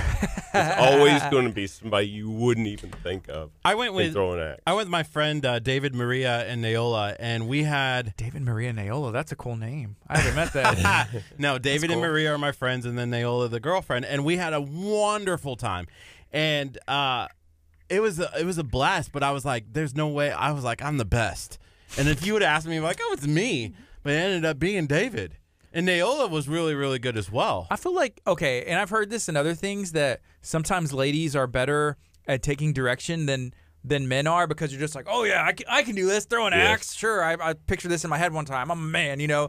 But then there's a lot of form that goes into it. So I've heard and things like this sometimes that the ladies will They're be more better. patient. Yeah, because they'll try it and get the form down and listen to the direction instead of just being like, oh, you know, this is the best way. Yeah, we find that our lady throwers are actually our better throwers. Yeah. Just because they'll take time, they'll listen, they will adapt to the form. They're not just trying to throw the axe as hard as they can. We tell our folks, don't just throw the axe super hard. Yeah. It puts too much rotation in the axe. It puts too much wobble on the axe. And the axe has to stick in the board relatively straight with the grain of the wood. Mm-hmm. So if you take your time, step in the right location, throw straight, throw at the right speed that you need to throw, you will stick the axe. Wow. So it's not just like throwing a baseball. Because when I saw the video, Curt looked like he was throwing out here to the side, and it was kind of just Randy doing that Johnson thing. arm? Yeah. A little bit. So is it more of a overhand thing? It's more of an overhead thing and straight. As straight as you can throw, the better you're going to be. And it's going to rotate one time before it hits. Your goal is to get one rotation down the lane. That's it. That's a goal. That's all you need. Yeah, and it's that's all you pop. need. Okay. Now, that's a goal. Most rotate 2 to 3 times. We do a lot of slow motion videos during the night. As folks start to get better and they stick an axe, I'll come up behind them and do a slow-mo. Mm-hmm. And then you can really see how many rotations go on the axe as it goes down the lane. And the average is 2 to 3. Again, your goal is to get to 1, but 2 to 3 for most folks. Are there professional axe throwers? Yes, there are. Wow. There's some guys. So we just started our summer league. And our summer league goes for 8 weeks. Mm-hmm. Those scores get reported to World Axe Throwing League, which we're part of, out of Ontario. And they take all of those scores. Scores go up to regional play.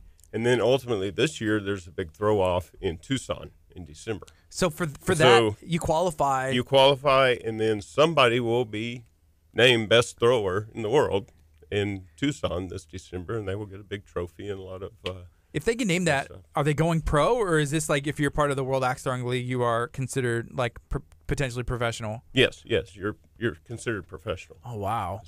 And there is a push now to get axe throwing in the Olympics. Really? Part of an event. Does it have a realistic shot? Does it have a chance? I think it's got a realistic shot. It's definitely a sport. There is a sport and there is a skill to it. So. Mm-hmm. Okay, so what's your background whenever, just like career? Like what did you start doing that led to this point where it's like, you know what, we're gonna open an axe throwing arena? Like, what's your background? So my background, I'm an engineer. I design low voltage systems in buildings. Okay. So AV systems, security systems, data networks, things like that. Awesome. So that's what I've done for 30 years as a career, and I still do that. So today. From data to throwing axes. That's right. How? Like, that's So so weird. my wife, Robin, and I were looking to start a business so that we can help, one thing, employ folks with special needs. So we have some special needs kids ourselves, and they find it difficult to get jobs and employment and things like that. So we wanted to start a business that gives an avenue to allow for that. Mm-hmm. So we went to an axe throwing facility in Houston about a year ago. We walked in the door, and we both looked at each other and said, "This is it. This is what we're doing." Wow. So we had a great time while we were there. And then we mowed it back and forth and thought about it. And then this January, we pulled the trigger. So we prayed about it, took a leap of faith, and off we go. So did y'all go knowing like, hey, we were going to check and see if this is something we want to do, or did y'all go and have fun and be like, we want to do something and this is it? We've been wanting to do something. We had no idea that was the avenue that we were So y'all just went for a good time. We went for a good time. We went for a birthday party. Mm-hmm. And liked it so much. And, of course, we were looking around the facility and said, okay, how does this work? How does this work? How'd they do this? And then we thought about it, thought how we can refine this or do this better or whatever. And so ultimately, that's how Axe Masters got born. How has your engineering background directly tied into design and just everything that... Everything is a problem that has to be solved. Mm-hmm. Okay. So case in point this week, we normally screw our boards to our targets. Okay. These get screwed to a backboard target area. We have developed a new system where I have a bar that comes across that bolts to the wall. We've refined that over the last few days. So we built it first, put it under live fire on Wednesday, saw what worked, what broke, and we refined the product. And what that lets us do, it lets us change boards quickly. Is that so we go from 20 screws on a backboard down to 4 screws now. Is that totally different than what the standard is right now? It is a little bit different than the standard. And some other locations have tried to make that work, but have not engineered it quite right yet. Yeah, are y'all going to be sharing that if they license it or be like, hey, if you would like to have our technology? It's kind of hard to license screws and wood, so we certainly share. Sell a kit. The industry as a whole. So we're on a Facebook group. Yeah. We talk to other owners, and that's really helpful because we share a lot of ideas. So we really look at that as just kind of giving back, because we've taken from ideas that they've had, that we've refined and said, okay, we want to do this, and we feel like we'll give that idea back if somebody uses it and makes their business better. Good. Yeah. It helps axe throwing entertainment as a whole. The cool part that I like, Gardy, and I saw them do this the other day, is their circles there. Do you see how it has on the board 1, 2, 3, 4, 6, right? And so they have this tool. They take the center board out, they screw on a new one. It's completely blank. And then they take a Sharpie and they do a whole circle, and then they do the bottom. And it's all custom designed. So when you walk in, you have a fresh center board that's completely designed by them right before you get up there. Is that your favorite part? Yeah, it's kind of cool to sit and watch because it's a blank board. Before they start touching it, it's completely blank. And then they screw it in and they design it, and it has to look like it. And then they take a red Sharpie and fill in the circle. So we have 5 boards. This is a center board. We have a clutch board, and we have 2 end boards. So it takes 5 boards to make a target. It takes us about 5 to 7 minutes if we have to totally tear a target down and start. All 5? All 5. By the time we hang the boards back up, draw the stencil, when we're ready to play again. Yeah. Our new bar system that we're working on, that I talked about, is probably going to take us down to about 3 minutes. Really? It's cutting it in so half. Where that comes into play, if I have back-to-back groups, like Father's Day was crazy. We had back-to-back parties coming in right and left and stuff. And so those parties are having to wait while we're doing target remediation. If I can shorten that time, then I'm getting folks on the lanes and, they're having fun and experiencing axe throwing rather than just sitting watching TV. Is there anything out there currently besides axe throwing that closely correlates to axe throwing? Is there any other fun event? I mean, we draw a lot from darts. I mean, this is really darts on steroids, somewhat. A lot of our games are mimicked after dart games. We have, I saw, what is that? It's the dart game where you want to hit the 20 3 times. What's that called? It's cricket. Is cricket. It cricket? Yes. If you're good at darts, does that give you an opportunity, an advantage to be good at axe throwing? I guess it would. Your mind still trains the same. Yeah. So we will position games. So when groups come in, we'll go over rules. And there's rules that we have to adhere by and stuff for safety. We'll teach you how to throw. And so for about 15 minutes, we'll let you warm up. Our first game that we play is a point accumulation game. So you're throwing, you're trying to get 50 points. First group to 50 points wins. That's really just warm up at the end of the day, because we're going to quickly switch gears and go to more accuracy games like cricket. Now we're having to throw and hit a certain position on the board. Okay. Stuff. Now, the bad thing we've seen, not very bad thing, but when you're doing the point accumulation games, your mind is training yourself to hit towards that center. And so now when we switch gears and we go to more accuracy, you're having to now train yourself differently.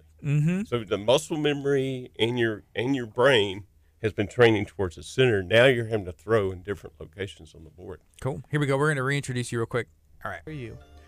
Good morning. This is KHEA Radio 99.5 FM. This is Kickstart. I'm Gardy. And I'm Curt. It's Friday. It feels like it's a Monday just because of it being the 5th of July. I know yesterday was awesome. Hopefully you had a blessed day, maybe enjoyed some fireworks and had a lot of safe fun. I was thinking about it as I watched fireworks. I was like, I wonder how many people got injured. I saw Crystal, one of the people that works here, had posted a picture, and she had a mark on her face and was like, hey, I got hit with a firework in the face. Anybody else? But she seems to be okay. I've seen her walk by a couple times. That's part of the fun, isn't it? Like if you're gonna blow up something, like just expect like you're gonna lose a finger or two. Yeah, that's what I always assume. It's all fun until you lose a finger, and then it's just not fun anymore. I've always wondered, like, how have I not lost any limbs in my life? Because I feel like I'm the most dangerous person in the world. Okay, I feel to be around. So we're going to be talking to axe masters, and this is something I'd have to weigh really hard if I wanted to go throw axes with Curt. He just proclaimed he's the most dangerous person in the world.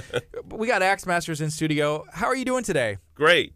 How are y'all doing? I'm doing awesome. We're excited that y'all are here. Can you share your location and the name of the business? Yes, we are Axe Masters, Texas. We are at 400 Hobbs Road. That is in League City. If you think about it, if you're on 45, where the Cracker Barrel and the U-Haul dealership is, we're kind of in between those, behind those two locations. Yeah, right down there. It's easy to find. There's some warehouse strips, and there's some pretty cool businesses back there as well. Y'all got that place and had to renovate it. I mean, anywhere that you would have picked, you'd have to do a lot of major renovations.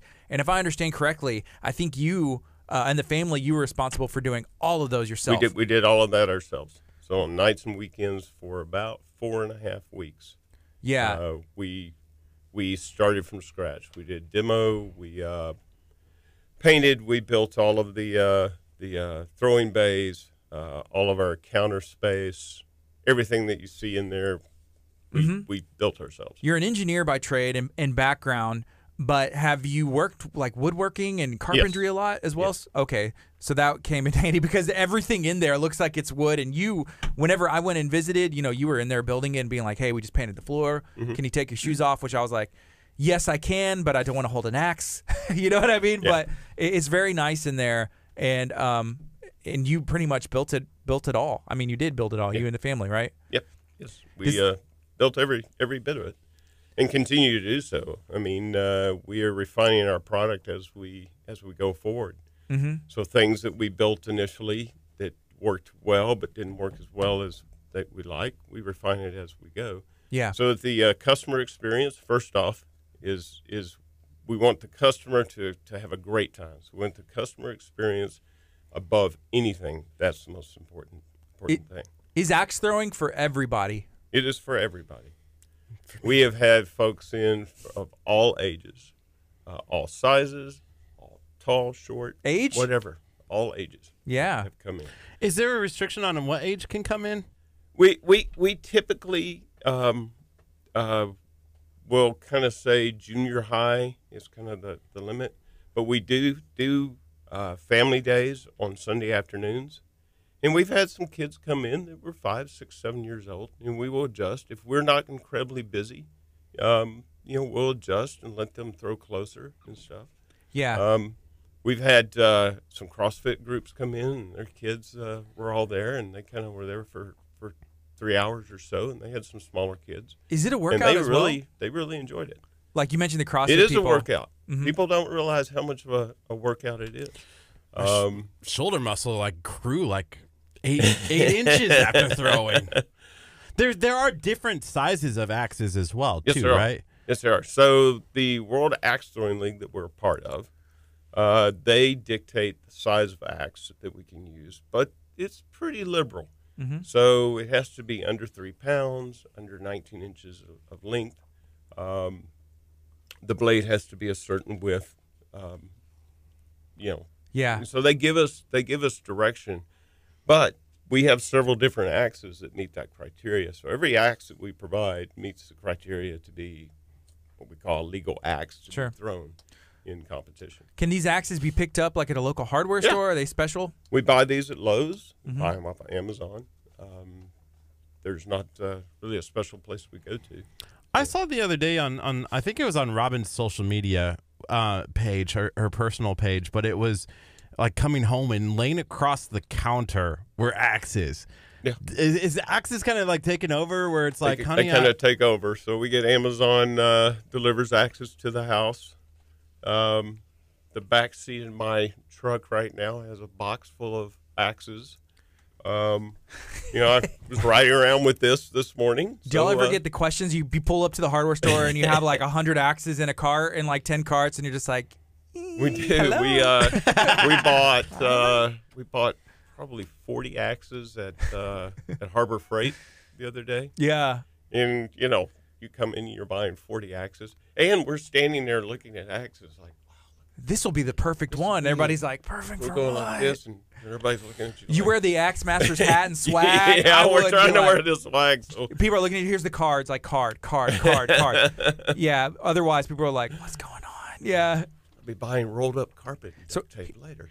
Yeah. Here's a comment. It said, we're going mobile soon. Axe Masters is going mobile. Look for a mobile unit by September. We are trying to get our mobile unit up and going by September. Is that what you're working on as That's well? what I'm working on as well. How? How can you take this mobile? So we will build a frame. We'll weld a frame together that we can bolt a target to. Yeah. It's on wheels, so we can pull it out of a trailer. We can lock it in place, and we can take it to birthday parties, church events. We want to sign up for festivals. We want to be mobile by September because of all the fall festivals. Yeah, because October 12th is the Taco Taco Cook-Off, You and we got to have taco you on cook-off. mobile. We got the rodeos. We got all of that. Are you gonna have like so all I'm thinking here is sitting at the taco cook-off, Taco on one hand. axe thrown in the other, and then I'm like, ooh, I want that taco. Axe it out of the person's hand, right? Wow.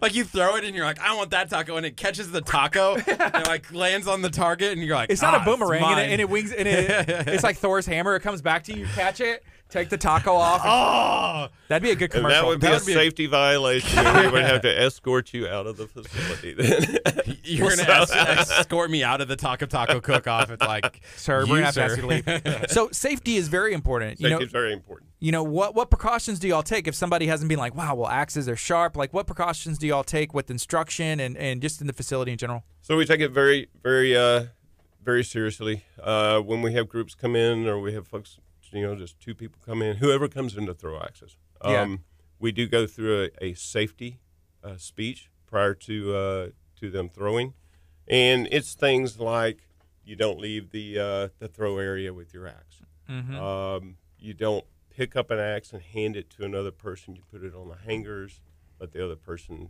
pick up their own axe off the hangers. Even if you're trying to be nice, Yeah. we realize you're trying to be nice, but there's, if you drop an axe on somebody's foot, things like that. Sure. It's much like a gun range. Don't go down and inspect your target if somebody's throwing an axe, for obvious reasons. Yeah, because you can't throw if somebody's going down there and looking, and the other person is about to throw. There's a waiting and. Yeah, if if the other person doesn't stick their axe in the wood, that axe is going to bounce around in that, throw bay a little bit. We tell folks that if you're not throwing, we have built these bar-like barriers. So you put your drinks on, you put your food and your purses and stuff like that. but they also act as a barrier for the folks that are not throwing to stand behind. Okay. If you're throwing, we ask you to pay attention. If an axe starts sliding across the floor, back, get out of the way. Don't reach down and pick it up for obvious reasons. We've installed carpet in our lanes so that when we do get axes that slide back, they hit the carpet, and that arrests our slide. Okay. So we're actively trying to prevent, issues that anything that we can take, would take place. We've been in business now since March. We have not had any incidents whatsoever. We get a lot of requests, can we throw knives and stuff? We don't allow knives or Chinese fighting stars or things like that. Are there sports for that, or is that just people wondering? There are.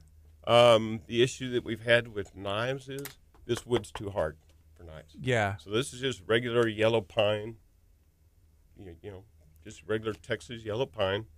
But throwing knives will hit this and bounce off and stuff. So we had a group come in. We weren't busy one night, and we said, okay, throw some knives and let's see what happens. And they were bouncing around too much. Yeah. Shut it down and say, no, we can't do this. A new business, there's a lot of learning experiences, even being, starting on this, January to now, I'm sure there's a lot of stuff like that. You mentioned like the knives, like it's not going to work. Yeah. Is there anything else you all have kind of learned maybe where you've had to kind of like alter the game plan or just be like, oh yeah, I'm the carpet that you shared, that's another one, I'm sure, like a new addition. Every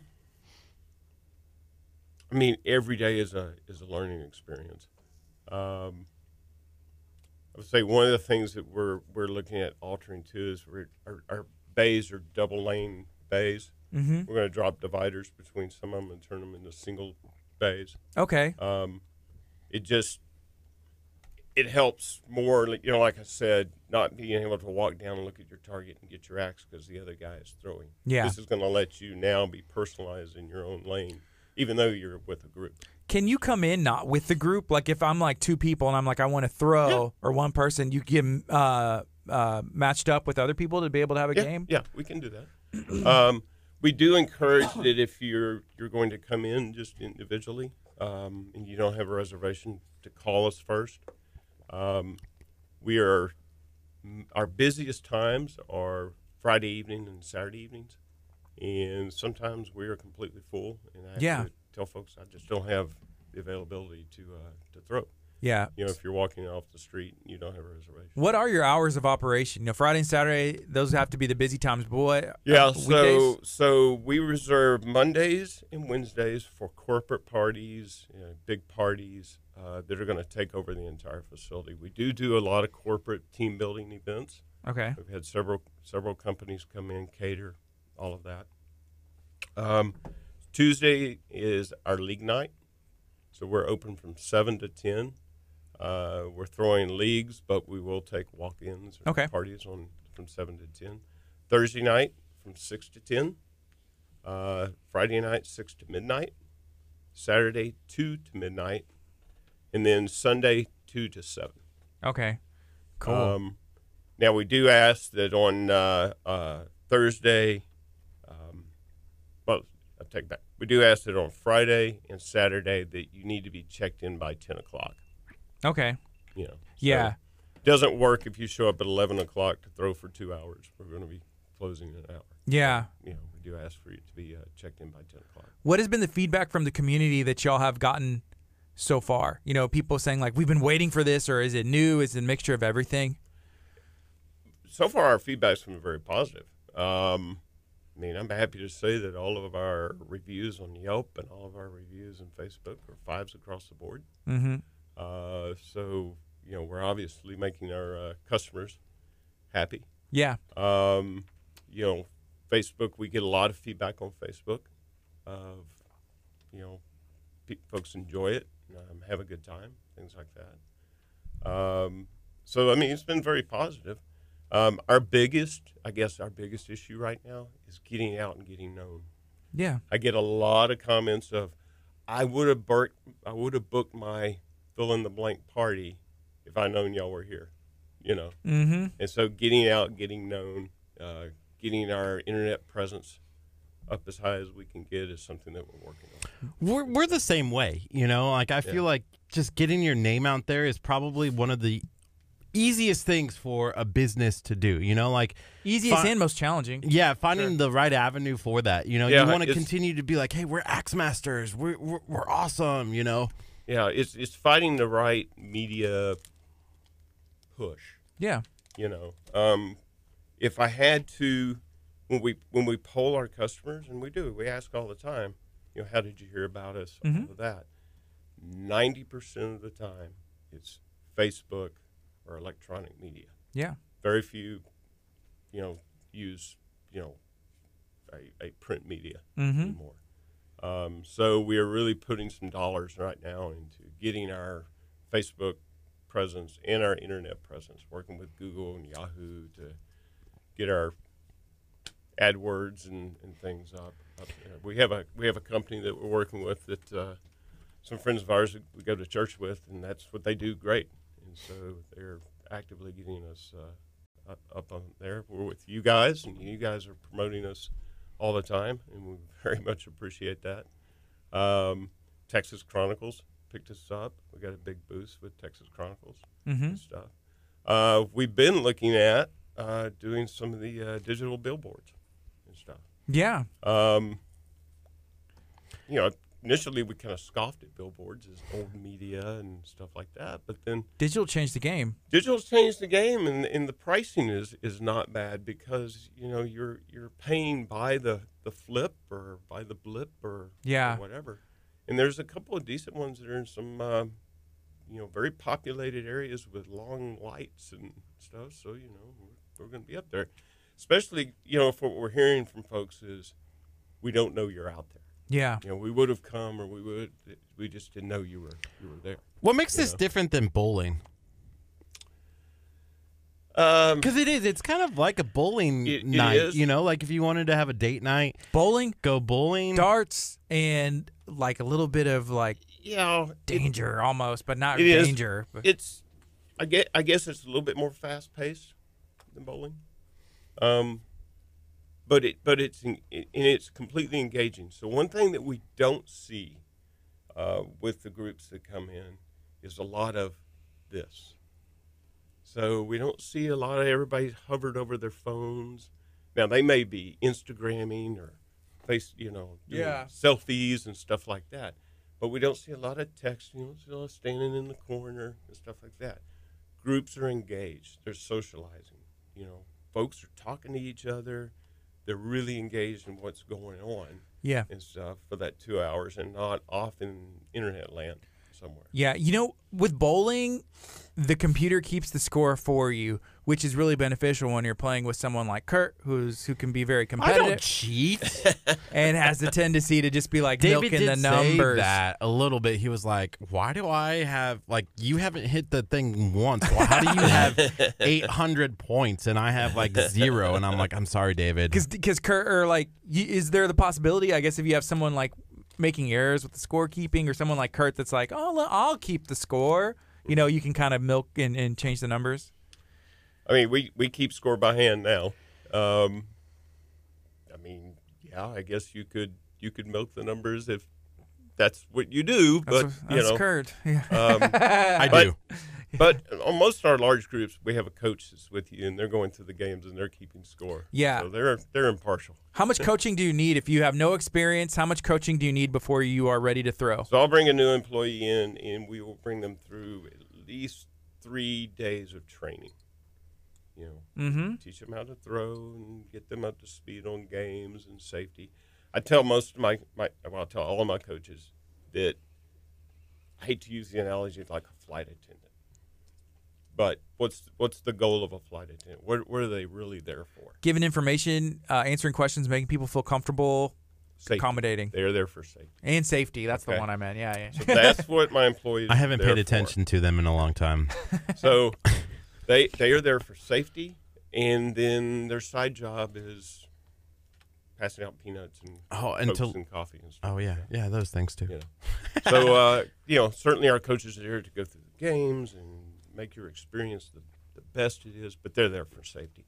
So even if I have groups that say, look, and it happens from time to time, we don't want to coach, we don't want to really have any organized games, We just came here Just to to throw. socialize, have a good time, Yeah. eat, drink, and throw some axes and catch up on whatever.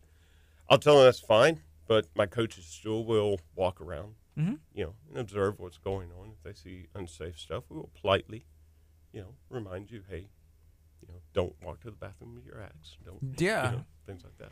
I drag mine behind me. I'm like, It's too heavy. too heavy. I want to show up one time in like on a horse that has like metal around it, and I'm in like a knight and like my metal. You walk in, you're like, where's the axes? Can you bring your own axe? If you're in a league, you can bring your own axe. I can see how people get attached to the handle. I got to just ride and wait it. I don't know. Yeah, our league players, they all want their own axe. They've got the right tape on it. Sure. That type of stuff. Yeah, and that league, is it pretty growing in popularity with It you is. guys? New people signing up all the time? Yeah. So we're in our summer league, so that's closed now. So this was week 1, and it'll go for 7 more weeks, and then we submit scores. So there's a league every quarter. So we'll have a fall league, a winter league, spring league. Is there some pretty good local talent? There's some pretty good local talent. Is there someone that kind of stands out? We got one person that's standing out even after the first week. He's far and above. Really? That's cool. His name is Kurt's not in the league. Yeah. But in fall, though. yes. That would be fun. When is league night? Tuesday nights, and we had to split between Tuesday nights and Sunday afternoon. Do you know the guy's background? Like, what does he do? The dude, or are you not sure? Like, Not really sure what he does. I think he works at a chemical plant. okay, I didn't know if he was like, well, yeah, he's a lumberjack, and he'd be like, okay, that makes sense. He's cutting down, trees, or works with a saw. I don't know, but it seems like you'd have a little bit of an advantage if you grew up, in that atmosphere, being outside, working with your hands, and following instructions and safety. That would put you ahead. Right now, our customers' career paths are across the board. everything, huh? Yeah, we've had doctors, lawyers, CEOs of major companies. I mean, I couldn't tell you that one type of person comes in, or construction workers come in, and they're the best stars. It's across the board. You mentioned earlier that one of the things that y'all started the business for was to give an opportunity for everybody to be employed, and then I think you even mentioned, you and Robin have some children that have some situations going on. Can we talk a little bit about that? Yeah, so we have 2 sons that are Asperger, and one of our sons he's employed in Deer Park at a adult daycare facility and stuff. Loves it very much. He's very good at what he does there. Took him a long time to get there, but he is there. We have another son that he is going to culinary school at Galveston College, and he finds difficulty being, employed at, getting into the culinary arts and stuff. He is working for Stugart's right now, doing his internship, enjoying it very much, and getting a lot of experience. But part of what we wanted to do with Axe Masters is build something that gives them an avenue, him an avenue. So our next place, we want to put a kitchen with it that we can serve bar-type food, sandwiches and stuff like that. Wow. We've discussed doing a mobile, food truck type deal associated with that. So that gives something for an avenue for employment there. But we want to take another step. So we would also want to start hiring special needs persons and giving them an opportunity. People don't give folks with special needs an opportunity. They just see the disability. They don't see the potential out there. And if they just take a minute, and take a little bit of time with those folks, they'll have great employees at the end of the day. And we added a member. So KHEA Radio, we broadcast live out of Abundant Life Christian Center, and I kind of handle some of the media team responsibilities. And there's a gentleman who we added to our team who has, I think, a form of autism. And the other day, his grandpa came up to me and said, "Hey, I want to say thank you for you giving this gentleman an opportunity to be on your team, because now he's not sitting in church on his phone. Like, he's actually engaged, and he does a really good job at what he does, and he takes it really seriously, and he wants to do a good job. And I think purpose. He has purpose, and I can tell, when there's a service where maybe we don't need him, that he's disappointed. He's like, oh man, I don't have a responsibility today, and he looks forward to those opportunities. And so I think it's really kind of cool because you never know that person with special needs or something, along those lines. Maybe now they have purpose, and they're maybe really good at telling people, hey, this is how you throw an axe. This is safety, that you never realized you had, or learning how to cook, in a kitchen. We had talked to Chef Mary Bass about culinary school because she went to Galveston College as well, then taught in Alvin Culinary, and she was sharing that sometimes people with what they will call disabilities are, which, I don't think that's an appropriate term, that they're some of the best students because of the attention to detail. They do, exactly what they're supposed to be doing, take it seriously as far as education and their job. So you have to look at the positive, like what's going on here and how can we use this to an advantage? So that's great, with the vision and the plans for the future of Axe Masters as well. Yeah. So that's how we got started. That's our goal. That's where we're headed, and that's what guides us every day. Where do you see Axe Masters in 1 year? In 1 year, I see us more refined. I see us having the mobile ability, to go mobile, and I see us starting to plan what we're going to do next. So we obviously want to expand at some point. I mean, our business has been good. Robin and I, within the first 6 weeks, our company is now self-sufficient. So we're not putting our money into the company anymore. The business is taking care of itself financially, and it's growing every month is better than the last month. Every week's better than the last. That's tough to do. So we want to see that continued growth, but we want to expand. We want to be able to put in, like we mentioned, a restaurant as part of that. We also want to look at doing some other things other than axe throwing, some other physical type games that are engaging. So we've got some other ideas of things. Yeah, can't give it all away. But we've got some other ideas of things that we would want to expand into that aren't just sit at a video terminal type stuff. You have to get in and actually physically engage.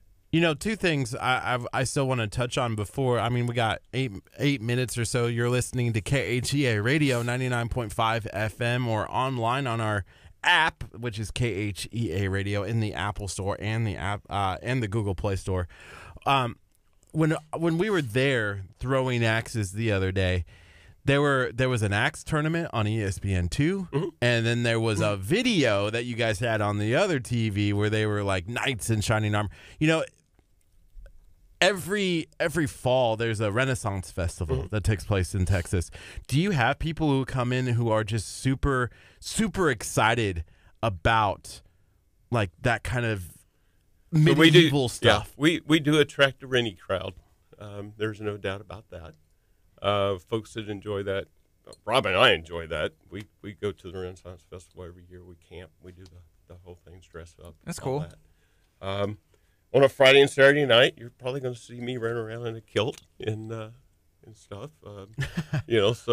So from time to time, we get dressed in our Ren gear and have fun and make fun of it. I love those things, and it's kind of trendy right now in a way as well to kind of do run fair stuff based on like the HBO series that just got over. You also have like video games like Elder Scrolls, Skyrim, stuff like that, where those are things that people are really into. And so people are going to take those in and dress up for those, events. Do people come in their Ren Fair gear? We have had folks come in their Ren Fair gear. We had a bachelor party where everybody was dressed in kilts and their Ren Fair gear and stuff. So, people have fun. It's fun. They come in and enjoy themselves. That's what it's all about, having fun, right? Yeah. It's all about having fun and having that experience.